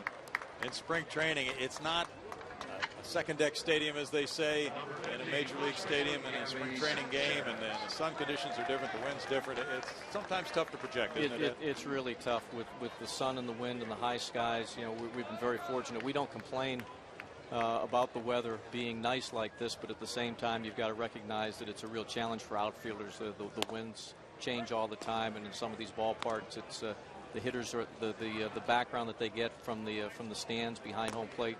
Sometimes that's not conducive to picking balls up off the bat, so it can be a struggle out there. But as we've seen from our friend in center field, it doesn't seem to phase him a whole lot. He's pretty special out there. 2 Gold Gloves, and he takes away so many runs, and is really important in the outfield configuration for the Astros to cover the amount of ground that he does. It's hard to quantify what he does, isn't it? Yeah, Zach Levine from the Chronicle asked me the other day, and I said he takes China and makes it look like Luxembourg, which was as close to that old saying about Gary Maddox of the Phillies. You know, 2/3 of the earth is covered by water, the other third by Gary Maddox. You get a lot of the same type of stuff out of Borney out there. It's you really don't appreciate it until you see somebody else trying to cover the same acreage, and it's just not possible. Yeah. Jay Happ has looked good today. How does he stack up now, in your opinion, as far as somebody who looks as if he's still on the way up in his career? We love this guy. We love the physical ability that he's got. We love his work ethic and his attention to detail and the competitive spirit. if you spend any time around Jay 4 days out of 5, he's very low key, very quiet. On that 5th day, the game face comes, and he's all business out there, and it's because of the level of preparation that he puts in the other 4 days that allows him to be successful. And barring an injury, we don't see any reason why this guy can't be a huge part of our rotation for a long time. John Buckle with one hopper. Wow, that's a tough hop and handled very well by Clint Parmas. Ed, thanks so much for joining us. All right, thanks a lot, Bill. Ed Wade, the Astros general manager, liking what he sees today. 5, it is 8-1 Houston. It is 8-1 Houston leading Florida. Top of the 6th inning, a moment away. The Astros home opener is 3 weeks from today, Friday, April 8th, against these Florida Marlins. There is nothing like being there for opening day, a special day in baseball. Plus, it's our first Friday night fireworks presented by Marathon Oil Corporation. Visit Astros.com or call 1-877-9-ASTROS to purchase your tickets today. And trying to bunt his way on. It's a foul ball from Michael Bourne. So we've seen him attempt a couple of bunts today as he continues on that program. Michael with a 2-run double back in the 2nd inning is 1 for 3. And comes right back with another bunt try, fouls it away. No balls, 2 strikes to Michael. Wes Helms stays in to play third base.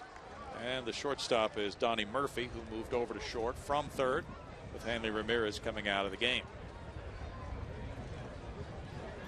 Even 2 strikes, Helms tightening up a little bit for Michael because of that little chopper. Worried about that. Have to pinch a little bit. Michael shoots that one out of play. Last year, Michael hit .265. Batting average probably is not a key indicator of what he's doing offensively, with especially a leadoff man. The on-base average is more important. He had a .341 on-base average last year. He loops that one to shallow left field. This could be in, and it is foul. 3 players giving chase. Michael back to the box with a 1-2 count. If that's fair, that's a double for Michael. Fair amount of territory over there in the bullpen area and foul ground outside the third base line. And the Astros in their bullpen have a right-hander warming up right now. It's about that time of the day. Jay Happ has looked good today. 5 solid innings, 1 run on 4 hits. Slap a little ice on the shoulder. Kick the feet up and relax. Say, hey, job well done. See, this is a point I make all the time, but I haven't made it yet this year because it's our first telecast, so I'm going to start. I love the idea of Michael Bourne dropping down a 2-strike bunt every now and then. Okay. Very few guys have ever been willing to do it because if you bunt foul, you're out and you feel kind of sheepish. Back toward the right field corner with that wind pushing it further. So here's your bunt, pal. Now, off the wall, and Michael Bourne is on his way to third base with a triple. Almost hit it out, as J.B. Shuck did back in the 2nd inning into that same area, the right field corner. Yeah, that evidence right there to the contrary. I'll explain my position. If you look at just take a look at numbers and see what hitters do when they have 2 strikes on them, what they hit, what their batting averages, it's usually in the low 100s. So the chances that you're down in the count 0-2, 1-2 that you're going to end up getting a hit is pretty small. So that's why I think it's a good idea for Michael to try to bunt every now and then, because typically the infielder is going to back off a little bit with 2 strikes, and that's going to give him a little more room where he won't have to be quite as fine with that 2-strike bunt. A ball by Clint Parmas. Parmas is 1 for 3. Brett Butler used to bunt. That's the guy. I was just going to say he's the one guy I remember. And again, he's just very hard to convince a hitter to do it. It's a big part of Brett's game plan, and he did not abandon it when he got to 2 strikes. 1 ball and 1 strike on Clint Parmas. Brett could do what Michael just did too. He could fool you every now and then. He'd turn on one and hit it with a little authority. True.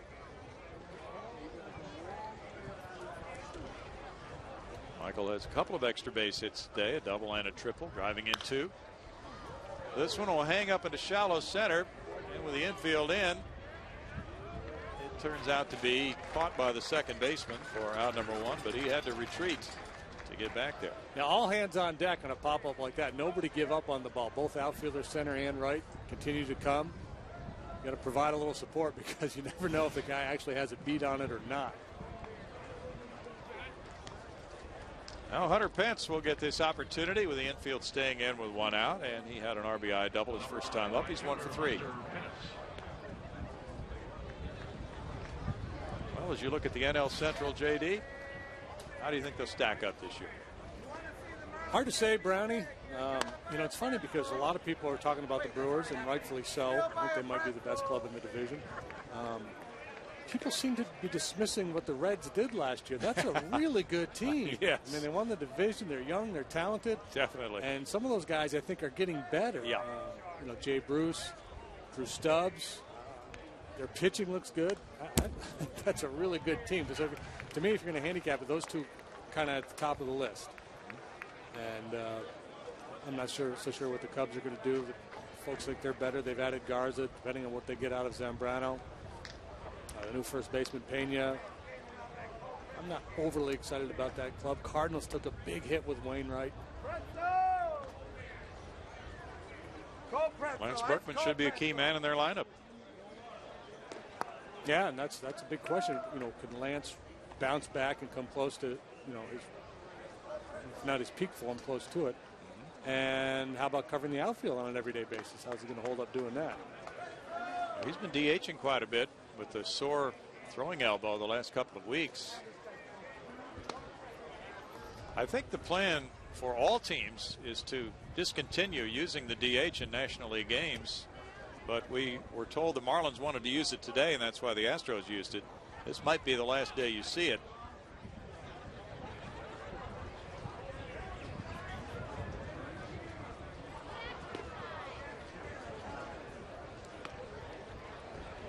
Kind of a universal agreement even in National League games this spring that the DH has been utilized to this point. It gives the manager a chance to see an extra hitter, obviously, but now they want the pitchers hitting from this point on to get ready for the season. Struck out on that high pitch last at bat. He went after an elevated pitch there, but more understandable here in this RBI situation. You get paid to drive in runs, man on third, infield in. You want your RBI guys be aggressive in these situations.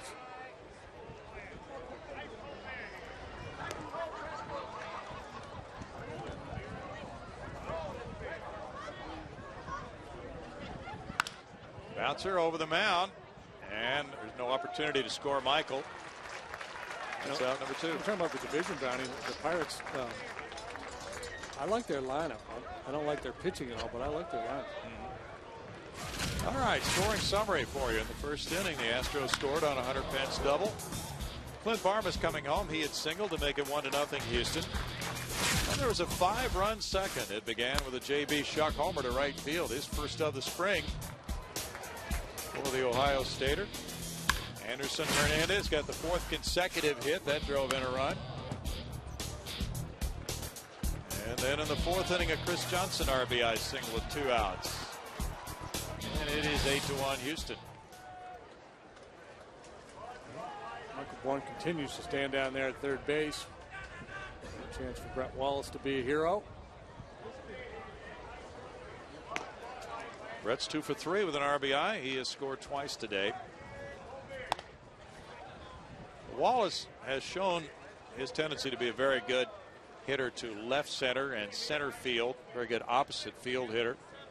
When he had the 7 RBI game earlier this week, he hit the grand slam to right field. So that could have been a sign that many took as something they would like to see more often from Brett.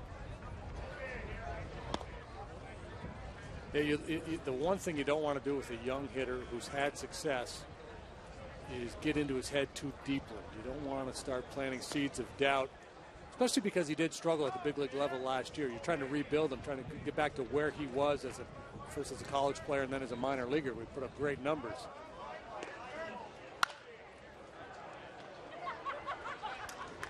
There's a lot of left-handed hitters that have made a lot of money over the years, pinging that ball to left center field and then occasionally turning on one.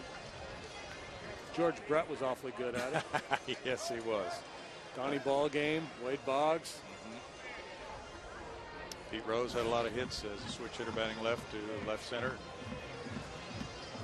One of the major league scouts talked about that with Brett, and he said he said he's going to hit. He has a nice swing, but it's kind of a flat swing, so don't expect a lot of home runs out of him. He doesn't lift the ball maybe as much as some guys, but he keeps his bat playing through the zone there pretty well. And obviously his confidence has to be increasing based on the results he's getting lately in spring training games. And when you come to camp and you haven't exactly been given a job, but you have a chance to win it, it's nice to get those results in the spring and validate that opportunity.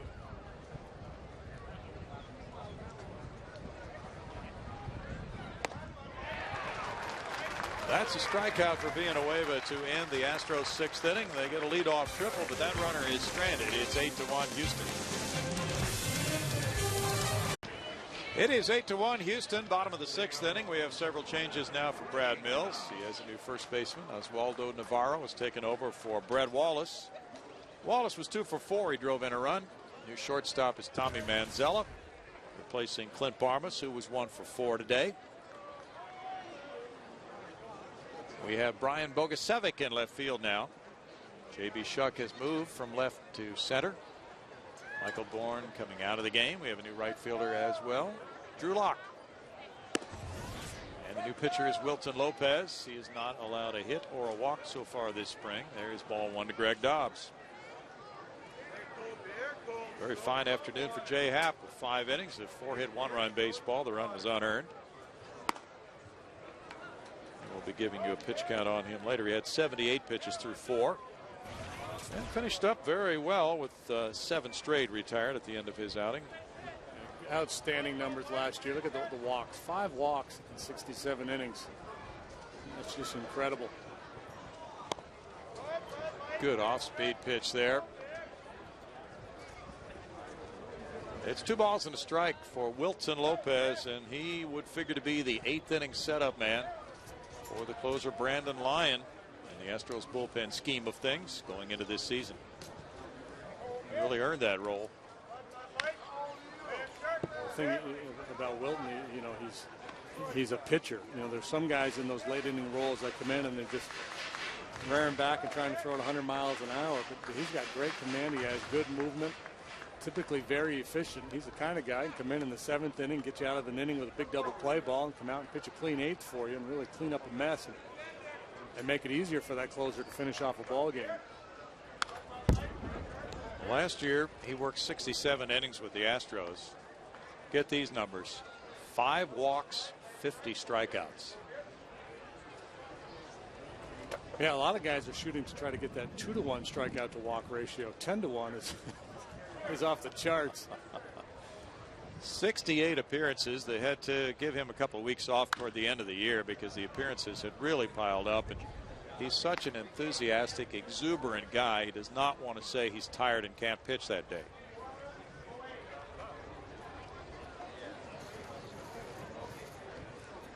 That probably won't be so much of an issue now that he's been promoted, so to speak, in the bullpen to 8th inning.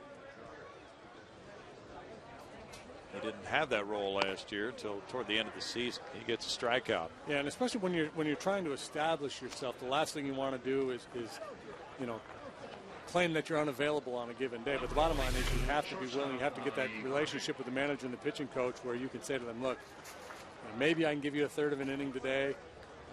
Try to stay away from me if possible. And there are other times where you just have to flat out say, man, I can't go. My arm's hanging. I need a day, maybe 2. Pitch is inside there, and that is ball 1 to Murphy.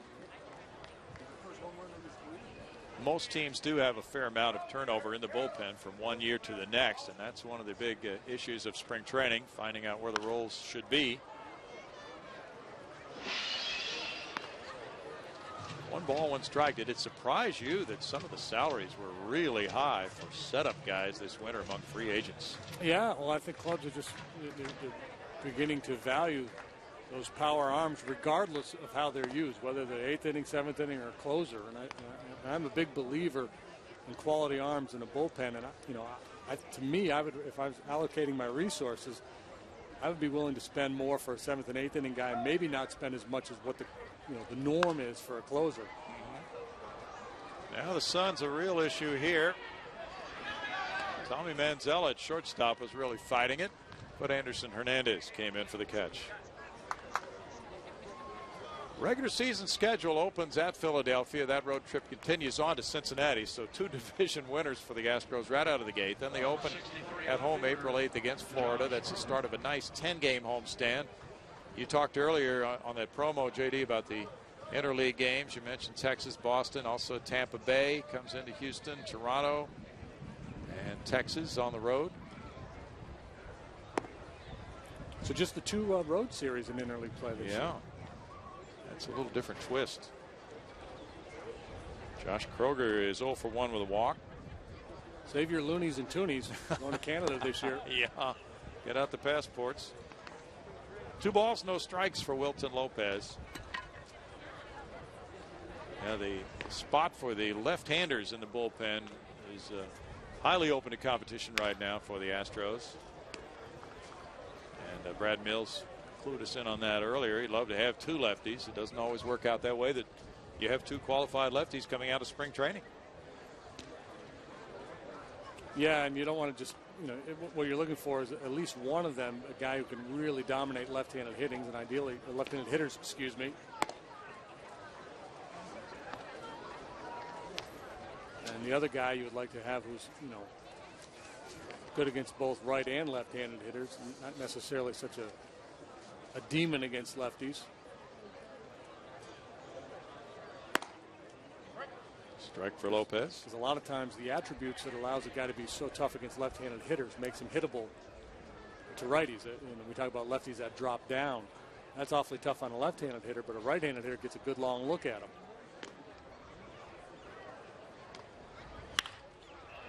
Anderson Hernandez here.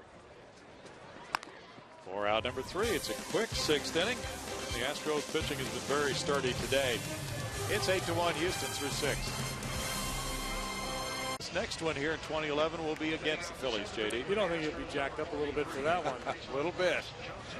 32 consecutive quality starts in 2010, and first different opening day starter for the Astros since 2003. Roy Oswalt had a lock on that spot in the rotation. Roy probably will pitch game 3 of that series against the Astros. Chris Johnson leads it off in inning number 7. CJ 1 for 3, an RBI single in the 4th. Ball 1 to Chris.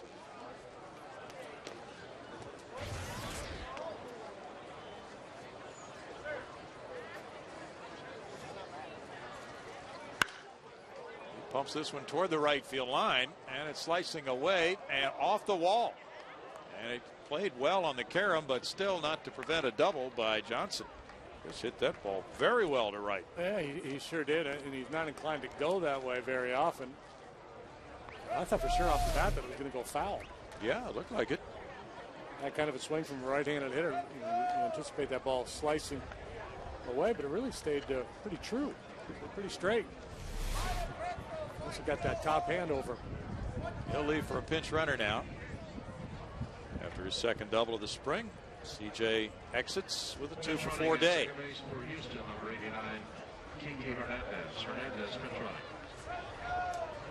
Got a new guy. Kiki Hernandez. Kiki Hernandez. Enrique Hernandez, but he goes by Kiki. And J.B. Shuck has had quite a day today. As Kiki is there at second, Shuck hopes to deliver him. He has homered, walked, and hit a fly ball to center.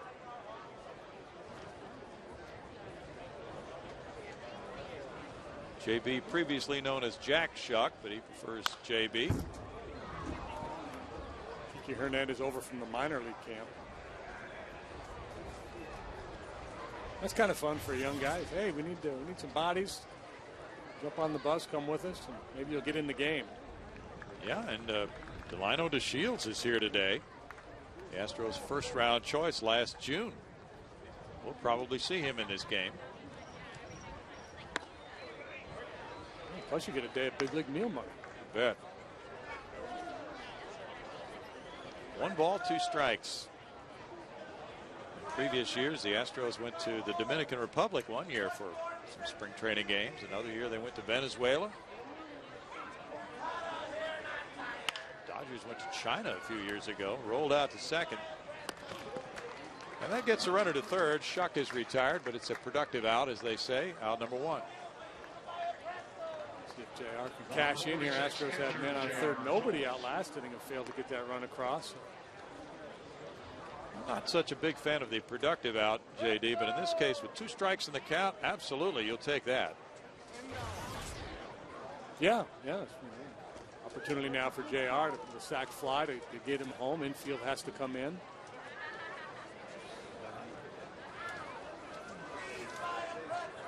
Contact is important sometimes.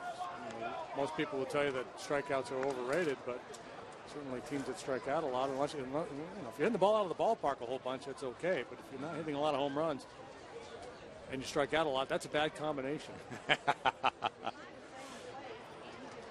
Lino DeShields is on deck. JR, there's a diving play by Wes Helms to his right, and he gets it. Sparkling effort by Wes Helms on out number 2. Even with the infield in, Helms able to react quickly. Trademark, I guess, of a third baseman, the quick reaction. It's time towards the line. Nowhere for Kiki to go. Pitch hitting for Houston on ready for Delino DeShields. DeShields pitch hitting. Now Delino DeShields. Baseball fans well remember his father, who played for many years in the big leagues. He was a left-handed hitter. So the son bats right and takes ball 1.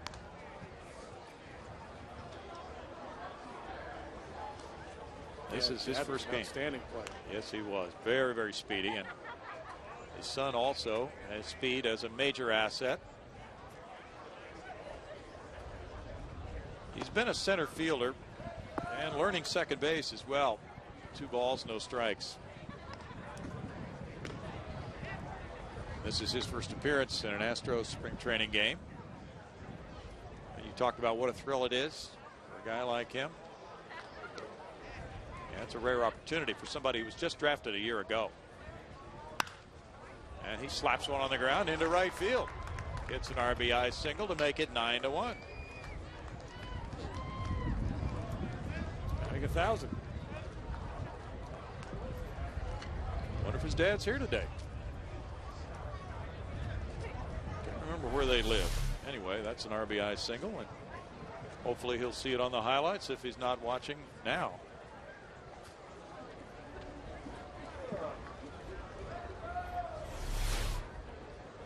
A 9-1 ball game. The Astros have banged out 14 hits.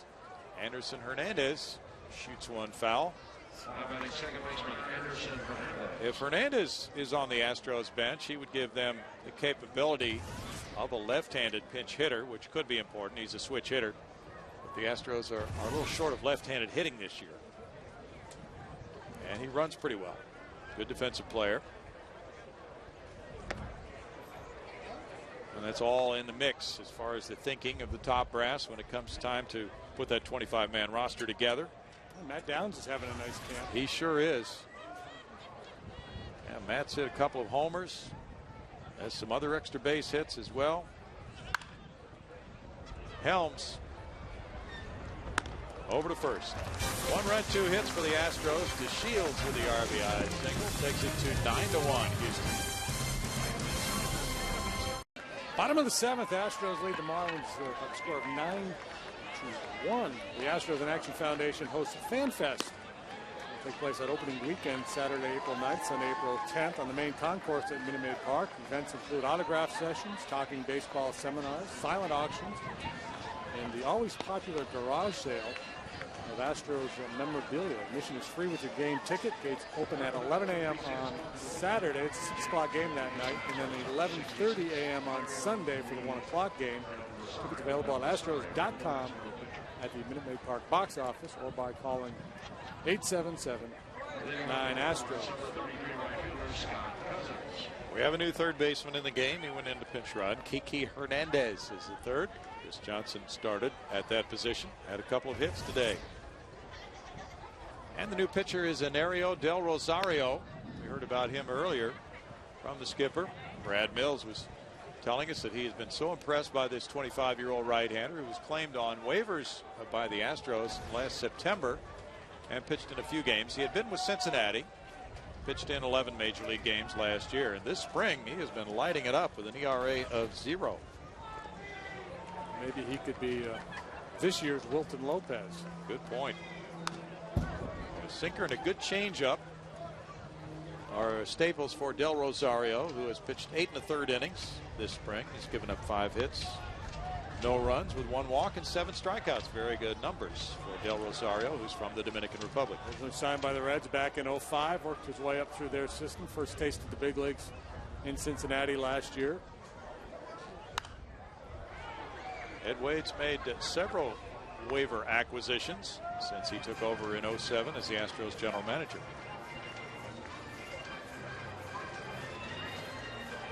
Vital stats on Enerio Del Rosario. He's making a very strong bid to be one of the Astros relievers 2 weeks from today in Philadelphia.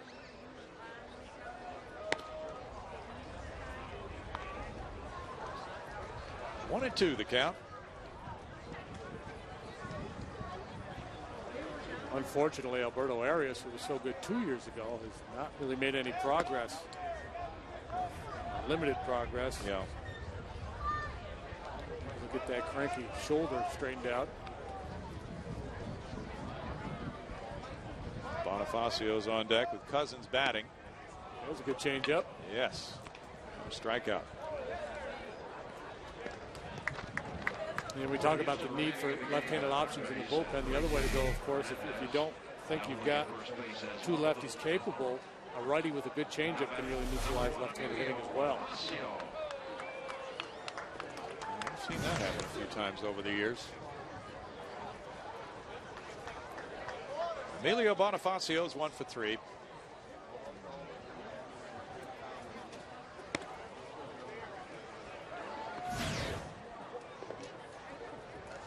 Tim Burdack, of course, served the Astros well the last few years as one of the key lefties in the bullpen. Usually he was the late inning guy.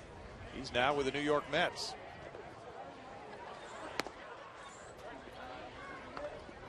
One ball, 1 strike.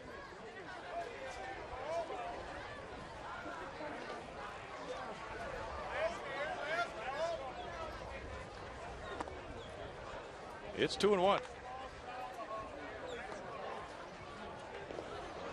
The Astros have won 8 and lost 14 this spring. A win today would give them a 3-game winning streak, which would be their first of the spring. A little tap goes to first. Ozzie Navarro takes care of out number 2.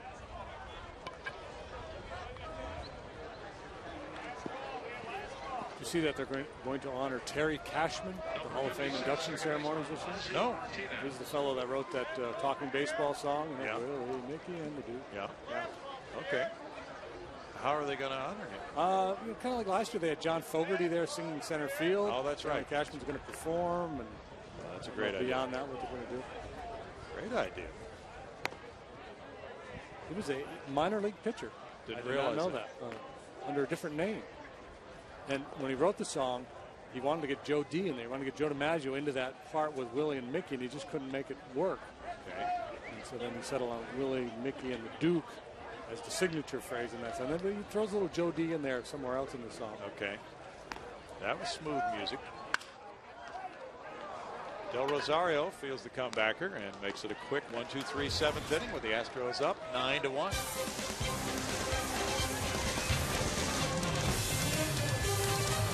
9-1 ball game, top of the 8th here. The Astros to bat here in Jupiter, Florida, Roger Dean Stadium, home of the Florida Marlins and the St. Louis Cardinals here in spring training. And speaking of homes, the Astros will visit Oklahoma City, the new home of the AAA club. And they'll play the Red Hawks on Tuesday, March 29th, as the Astros work their way back to Houston. It's a 6:30 ball game in Oklahoma City. You can get tickets for that game at Astros.com or OKCRedHawks.com. That might be a fun road trip to go up there and watch the Astros play the AAA club. You bet it would be. 9-1 Astros. Edward Mujica is the new pitcher. He came from the San Diego Padres in a trade for Cameron Maben in the offseason. Brian Bogusevic leading it off and taking a strike there. Mojica 2-1 with a 3.62 ERA. And Bogusevic got some chances to play for the Astros last year, late in the season. Mojica, part of that very talented Padre bullpen last year. Boy, they were lights out. Big part of the success of the Padres in 2010. And Maben was a guy who was supposed to be the center fielder of the future here. Yes. Didn't work out.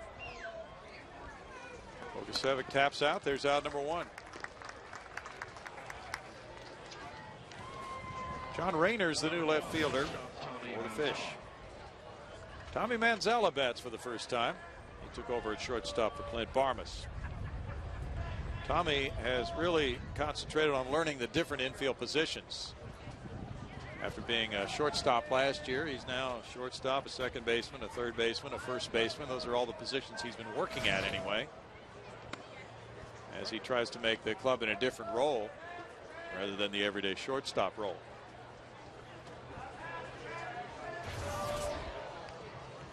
.225, one homer, 21 runs batted in last year for Tommy.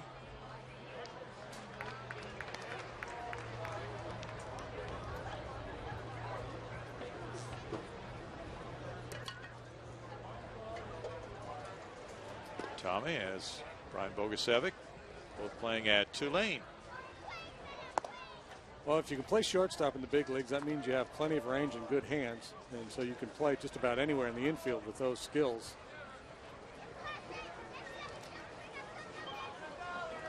Yeah, see many a shortstop move to another position.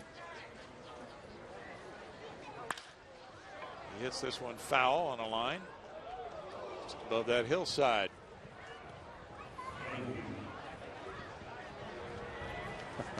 It's too comfortable to move down there.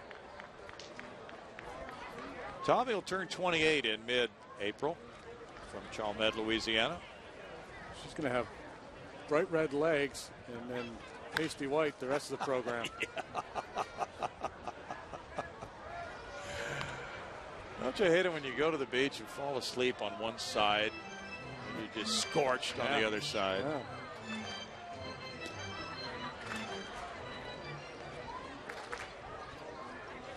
Of course, if she were to flip over, all the blood would rush to her head and she'd just be a mess.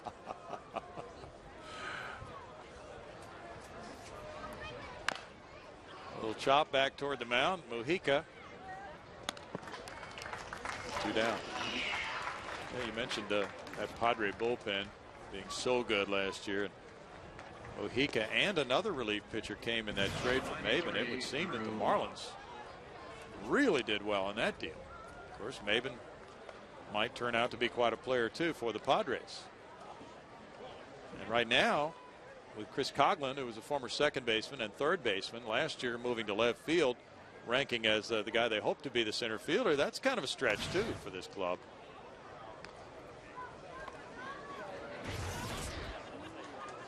Drew Lock has hit well this spring at .348, driving in 3.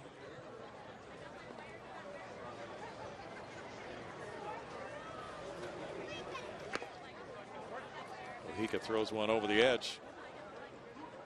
1 ball, 1 strike. Locke has shown good power in the Astros minor leagues. This one goes over shortstop to left center field, and it's caught on the run. John Rayner there for the 3rd out. We go to the bottom of the 8th inning. The score 9-1 Houston. The Astros lead at 9-1. They've out-hit the Fish 14-4 today. Bill Brown and Jim Deshaies is with you. Glad you're with us for this first of 2 consecutive Astros telecasts from spring training. We have more changes now. Ross Wolf on the mound as the bottom of the 8th inning approaches. And he will be pitcher number 4 for the Astros. Jay Happ went the first 5. Wilson Lopez pitched a spotless inning. And Ariel Del Rosario at a 1-2-3 frame. And now it's Wolf. And there's the first pitch, a little bit in tight for ball 1 to Wes Helms. Wolf is 28 years old. He's from Effingham, Illinois.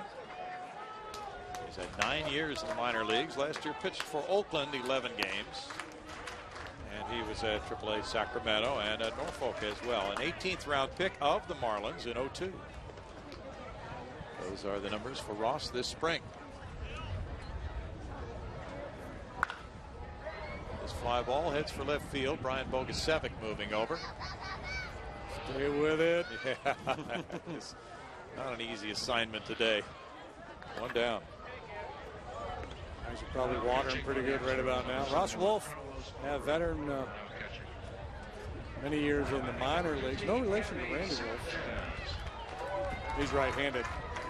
Randy's left, so they're not related. Well, Ross pitched for the Marlins in 07, 14 times.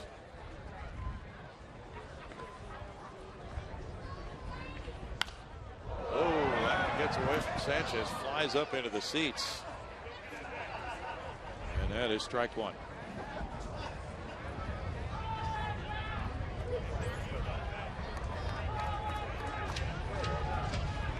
Clint Salmons, the catcher's on deck.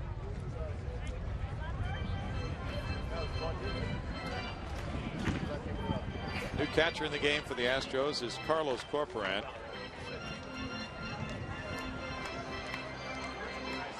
A lot of guys like Ross Wolf have put up good numbers to this point of the spring. He's been in 4 games. He's worked 7 innings. Walked 2 and fanned 2.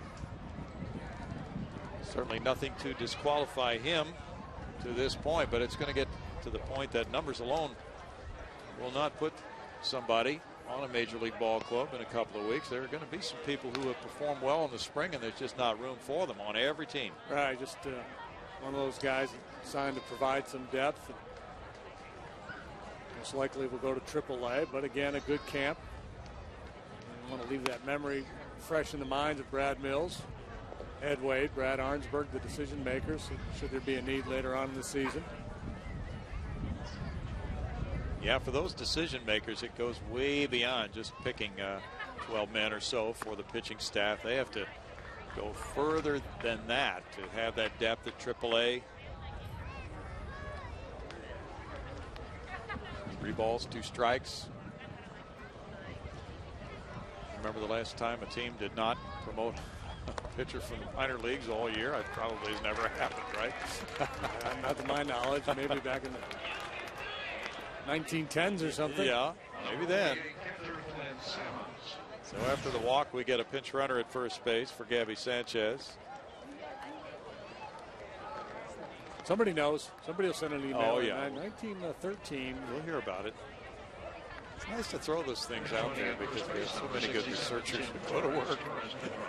You're probably right. Back in that era, that may have been the case.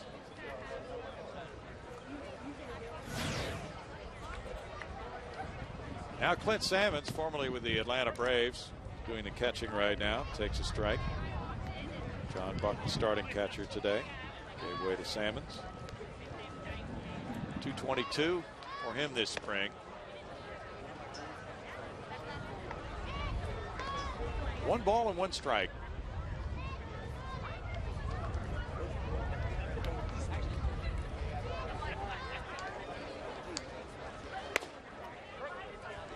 It's 1-2. So why is Lance Brickman making the trip tomorrow? Did he lose a bet? Don't know. To make that long bus ride. You know, and they, I think, reading some notes that they have a home game here as well, split squad day. So, yeah, it's kind of curious. Just want to come up and say hi to some folks. Well, he might. You know, he was going to make a trip earlier, maybe a week or so ago, and he was scratched from that one. So that could be it.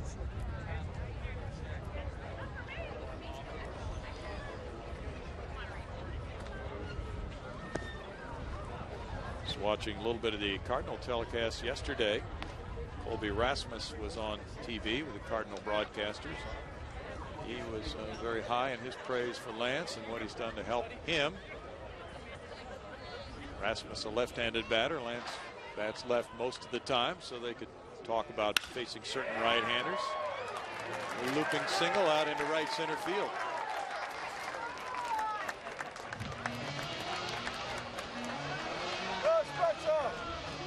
Marlins had not had a hit since they got 2 singles in the 3rd inning.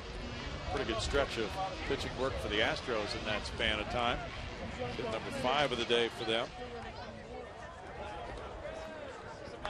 and they have something working here with 2 men on now. Greg Dobbs, the batter. Dobbs had the RBI single in the third when they scored the run. 1 for 3.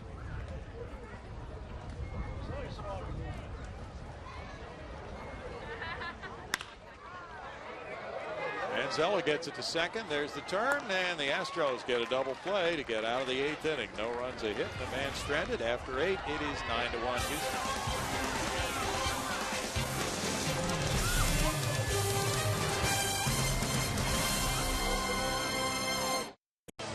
We move to the 9th inning. The Astros lead the Marlins by a score of 9-1. A reminder that the opening day 3-game hot pack is the easiest way to lock in the best available seats to the hottest games of the season. You get opening day, you get the Rangers, you get the Red Sox. Plans start at just $21. Operators are anxiously standing by. 1-800-ASTROS-2 or the website astros.com. Ring them up. Ask them how they're doing. Buy some tickets. I'd love to chat with you. Wes Helms has moved across the diamond to first base now. There's a new third baseman. He is Tim Torres. The closer, Leo Nunez, is out for the 9th inning.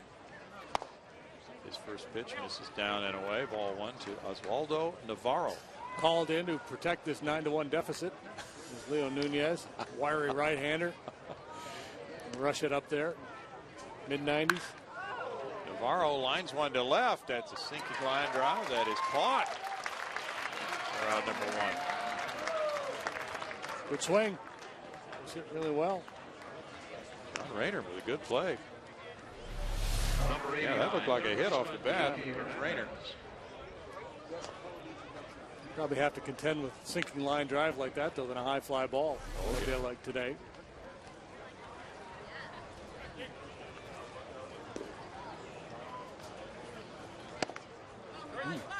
Strike 1. Kiki Hernandez, the batter.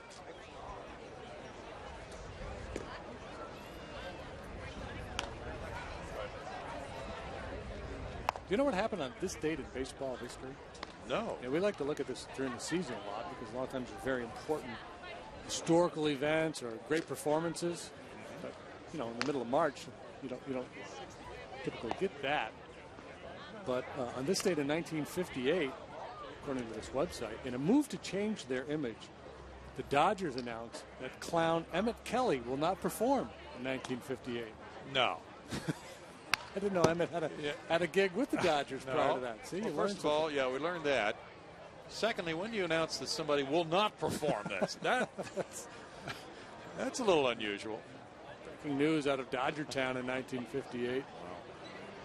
Emmett Kelly. Well, because of the lovable losers and the bums and all that, they probably figured it was time to disassociate themselves from clowns. Sure. Sharp single through the left side by Kiki Hernandez. Kicked around a little bit, but no real damage done. 15 hits for the Astros. Now Don Mattingly is the Dodgers skipper going into this season. 11 games left. 6 will be in Kissimmee, and then that Oklahoma City game you told us about earlier, and then home for the Red Sox game at Minute Maid Park, and opening day takes us to Philadelphia this year. Astros almost always open at home. And schedule tweaked a little bit this year. Opening on a Friday is fairly unique. That's true. Chris Wallace, the batter, he's got that face bar on. No balls and 2 strikes to Chris. I don't know if he was hit in the face by a pitch or why he's wearing that today. Usually that's the reason a batter would wear something like that. This roller goes to shortstop. That's turned into out number 2. Either that or he's going to be the lead blocker on the sweep. Season tickets available for you as we get ever closer to opening day. Just 2 weeks from today. That's going to go by really quickly for a lot of folks.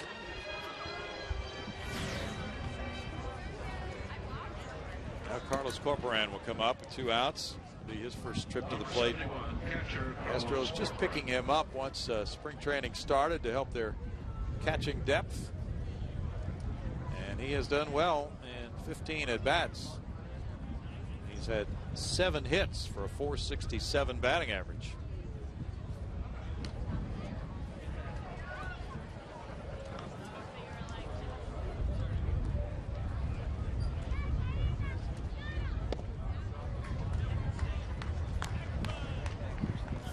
Ball 1 to Corcoran.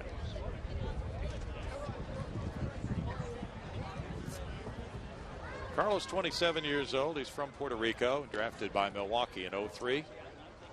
Played at Reno last season.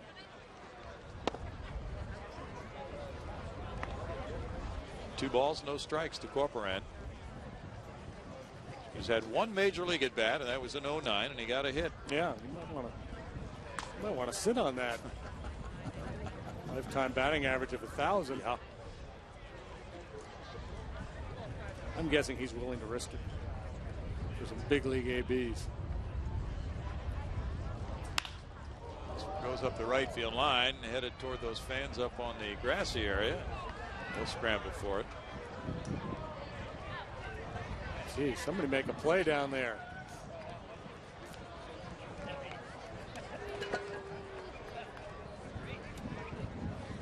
The lady that was on the ground has moved up to the seat so she can maintain her leg tan.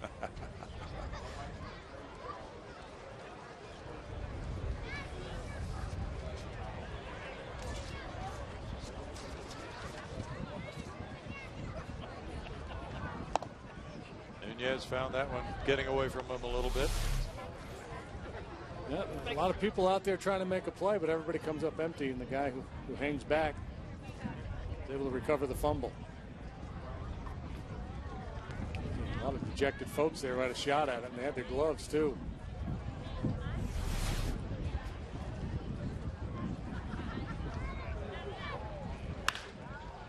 Another chance. Yeah, another foul ball in that same area, and the guy didn't even have to leave his seat to make that play. I'm not so sure that leaving his seat was even an option. Another casual snag. Pretty well settled in there. I've heard of atom balls, but that's a little ridiculous when they're seated and it's atom.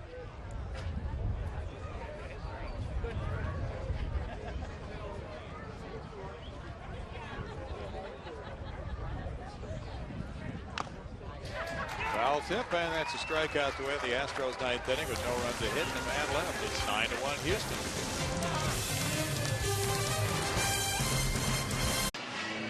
The Astros lead at 9-1. They have banged out 15 hits to Florida's 5. We go to the bottom of the ninth inning now, and it's Wesley Wright on the mound for the Astros. Brian Esposito is the new catcher, warming up the left-hander.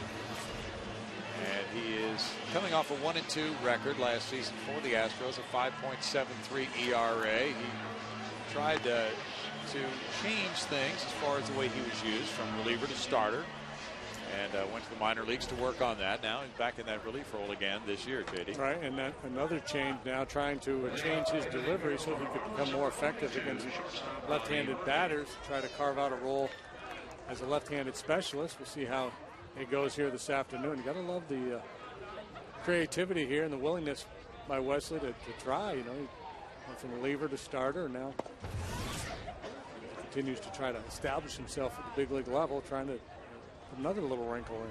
Yes. Our director, Paul Bykowski, got that shot of the catcher, Brian Esposito. Brian's a veteran catcher, many campaigns. Or that is Carlos Corcoran. I thought it was Esposito, but it's not. Anyway, he sets up a nice low target like Brian Esposito. That might have been why I thought it was Brian. But anyway, that's something a lot of pitchers really like. So it's very close to the ground. Yeah, get kind of and get small. You know, kind of try to create a visual for the pitcher where you're just trying to funnel the ball to that glove. Like Steve Martin. Let's get small. Let's get small. Yeah, let's look how low he gets. Yeah. Whoa! Oh, look out. The bat got away from him, and John Rayner had to scramble out of the way from the on-deck circle. Bat wound up on the screen.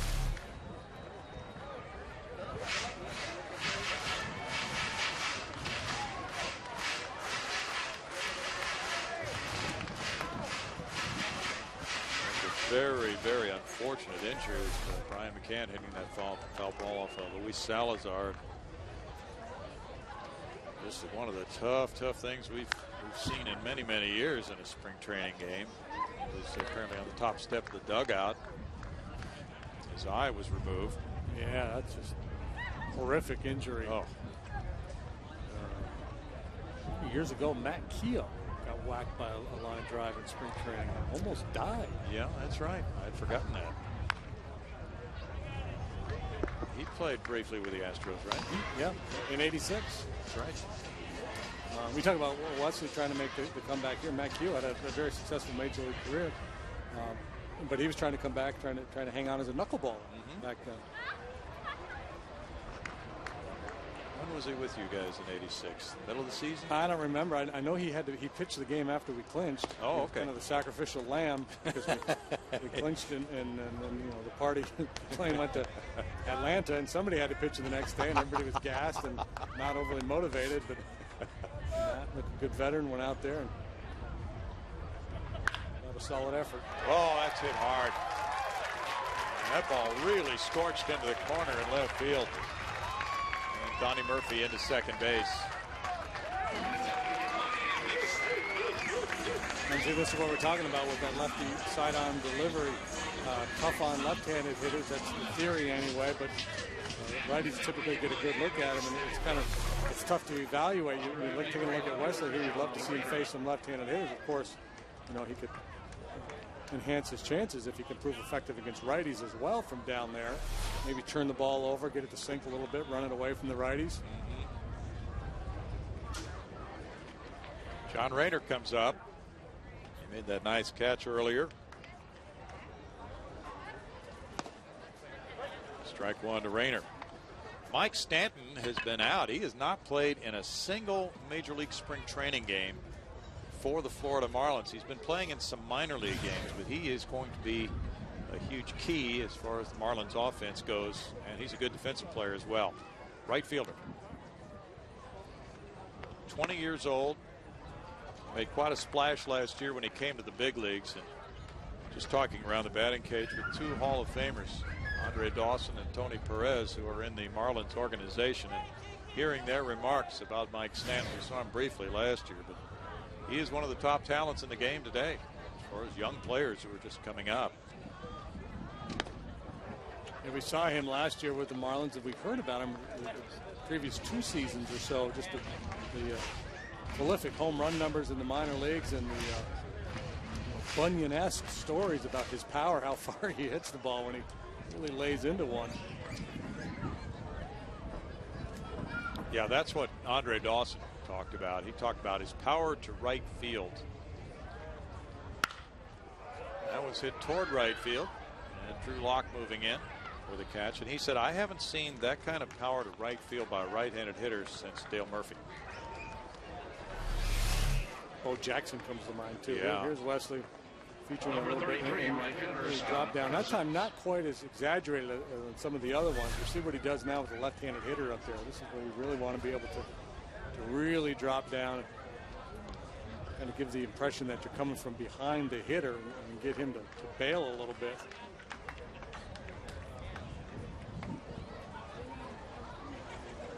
Scott Cousins, the batter now, with a runner at second and 1 down.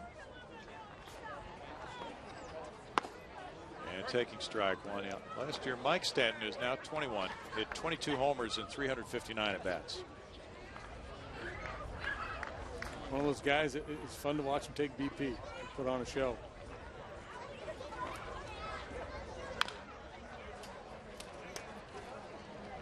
No balls, 2 strikes. Logan Morrison figures to be the left fielder. He's a converted first baseman and a left-handed batter. He's banged up now too. So really none of the 3 guys who were, well, not penciled in. They were written in ink to be the opening day outfield in this game today, and maybe not for a while yet. Stanton's had a quadriceps injury, and a pretty bad one that's kept him out of games. So you'd have to think the Marlins would love to see him play at least that final week as they try to nurse him through. But it's the long haul you have to think about if you're a general manager and a manager right now. Yeah, and especially with a young player, because, you know, we talked earlier about the excitement for opening day and the beginning of the season, and young players, you know, they really want to be on that roster and they want to be out there on opening day. But sometimes you got to tell them, look, no, let's be cautious here. Let's make sure we've got you for, you know, the bulk of the season. We rush you back, you might blow it out and be done for a month and a half. You bet. Still 1-2 for Wesley Wright.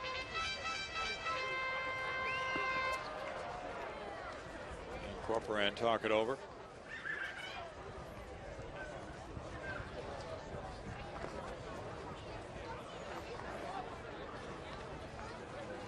Wesley, 26 years old now. He's from Montgomery, Alabama.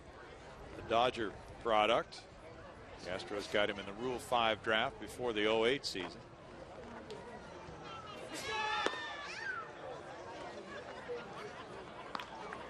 He goes to 2 balls, 2 strikes. Wesley is 8-9 as a major leaguer. He's been with the Astros in 08, 09, and last year. Set a club record for a rookie for appearances in the first half in his rookie season. 2 balls and 2 strikes. He set the rookie record for first half appearances? Yeah, did you even realize they had a record for that? Well, he made 44 appearances in the first half of the season, 71 for the whole year. Wonder what the record is for rookie appearances in April. We don't know that, do we?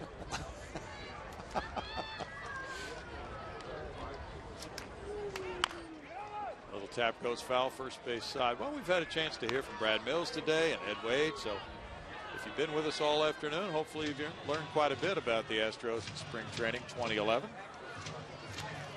Be back home for that game on the 30th with the Red Sox. A very attractive game as far as an end of spring training type affair to see teams that are playing their last game before it counts. Carl Crawford coming back home. 2 hopper to first. That takes care of out number 2 for Wesley Wright, with Navarro making the play. And just a top-notch Red Sox lineup of crushers. Wow, what will that team do offensively this year? Yeah, adding Crawford and Adrian Gonzalez to that bunch, that's, seems to be where the smart money is in the American League right now. Yeah, that's going to be interesting to watch. Bonifacio singled his first time up, but he is 1 for 4 today. And there's ball 1. So the Astros open against the Philadelphia Phillies, one of the strong teams in baseball, certainly being expected by many to go back to a World Series. Up the middle, and that's an RBI single to make it 9-2. Bonifacio connects. And they go play the young and talented Cincinnati Reds, who won the NL Central before coming back home to play the Fish, who are usually a very competitive team. That's a difficult opening stretch, isn't it? Yeah, and you think back to last year when the Astros started 0-8, Brad Mills' rookie campaign as a major league manager. So they're thinking, well, if you get off to a better start next year, that'll be good. But it certainly sets up to be a difficult start. You have to deal with that Philly pitching, then go into Cincinnati, and then when you come back to play the Marlins, their rotation is flipped over. Maybe you run into Josh Johnson. They're going to be up against some very good pitching. Bad. But you know what? It's the big leagues. That's what happens. You run into a lot of really good pitching. 1 ball and 1 strike. If you're going to be a good team, you've got to beat good pitchers.